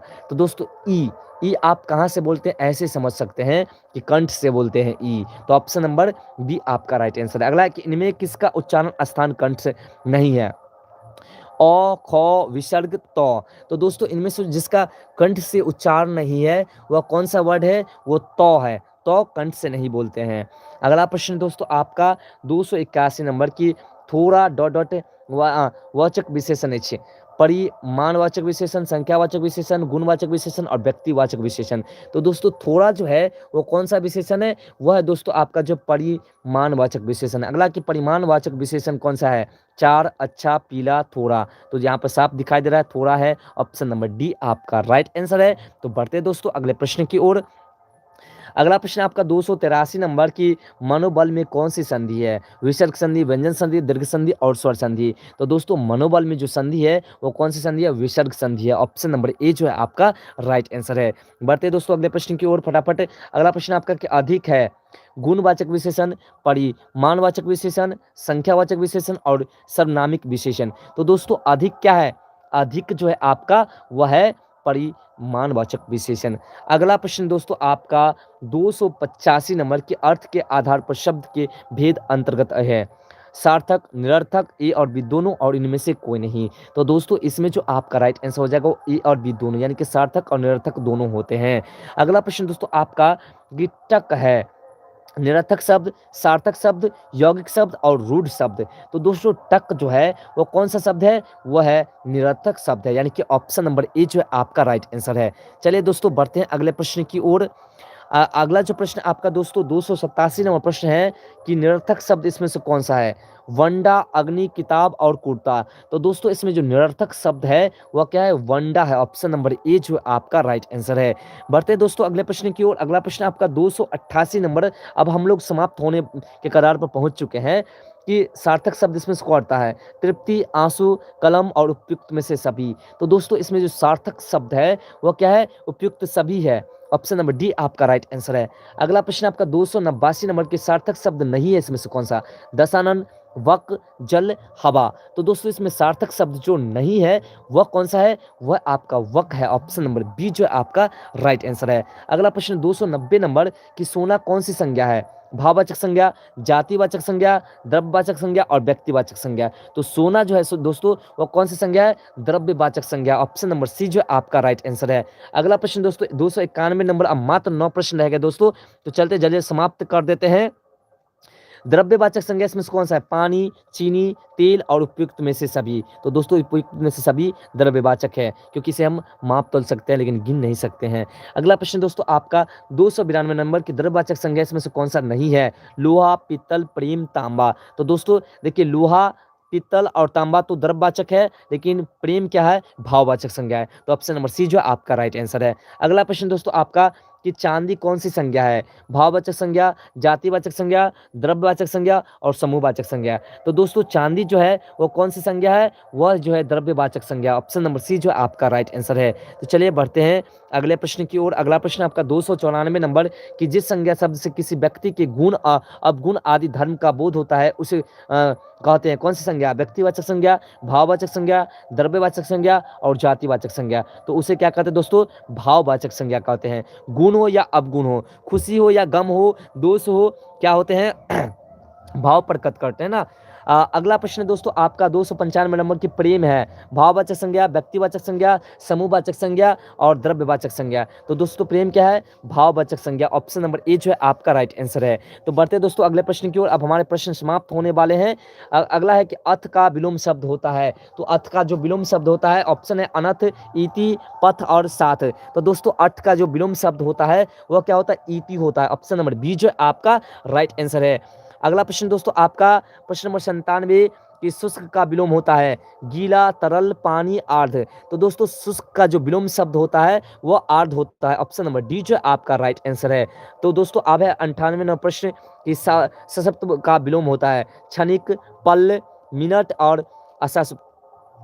तो दोस्तों शाश्वत का जो संधि उल्टा शब्द होता है यानी विलोम होता है वह होता है क्षणिक होता है। ऑप्शन नंबर ए जो है आपका राइट आंसर है। अगला प्रश्न दोस्तों आपका कि गलत युग्म है इसमें से शीत, उष्म, इलोक, परलोक, उचित, अनुचित और उदार, कठोर। तो दोस्तों गलत युग्म जो इसमें है वह क्या? उदार, कठोर। अब चलते हैं दोस्तों अगले प्रश्न की ओर जो कि हमारा लास्ट प्रश्न है कि सही युग है यश, विख्यात, आदर्श, छोटा, आच्छादित, विच्छेद और ओट, प्रकट। तो दोस्तों ओट और प्रकट इसमें राइट आंसर है। तो दोस्तों मिलते हैं नेक्स्ट सुबह वाले लाइव क्लास के साथ। और अभी आपका एक वीडियोस अपलोड होगा जो कि संपूर्ण सब्जेक्टिव प्रश्न वाला होगा। तो दोस्तों सुबह वाले क्लास को मिस नहीं करना है, क्योंकि संपूर्ण पाठ के जितने भी पाठ हैं उन संपूर्ण के ऑब्जेक्टिव प्रश्न आपको दिया जाएगा। तो दोस्तों सभी को गुड नाइट, बाय, जय हिंद, जय भारत।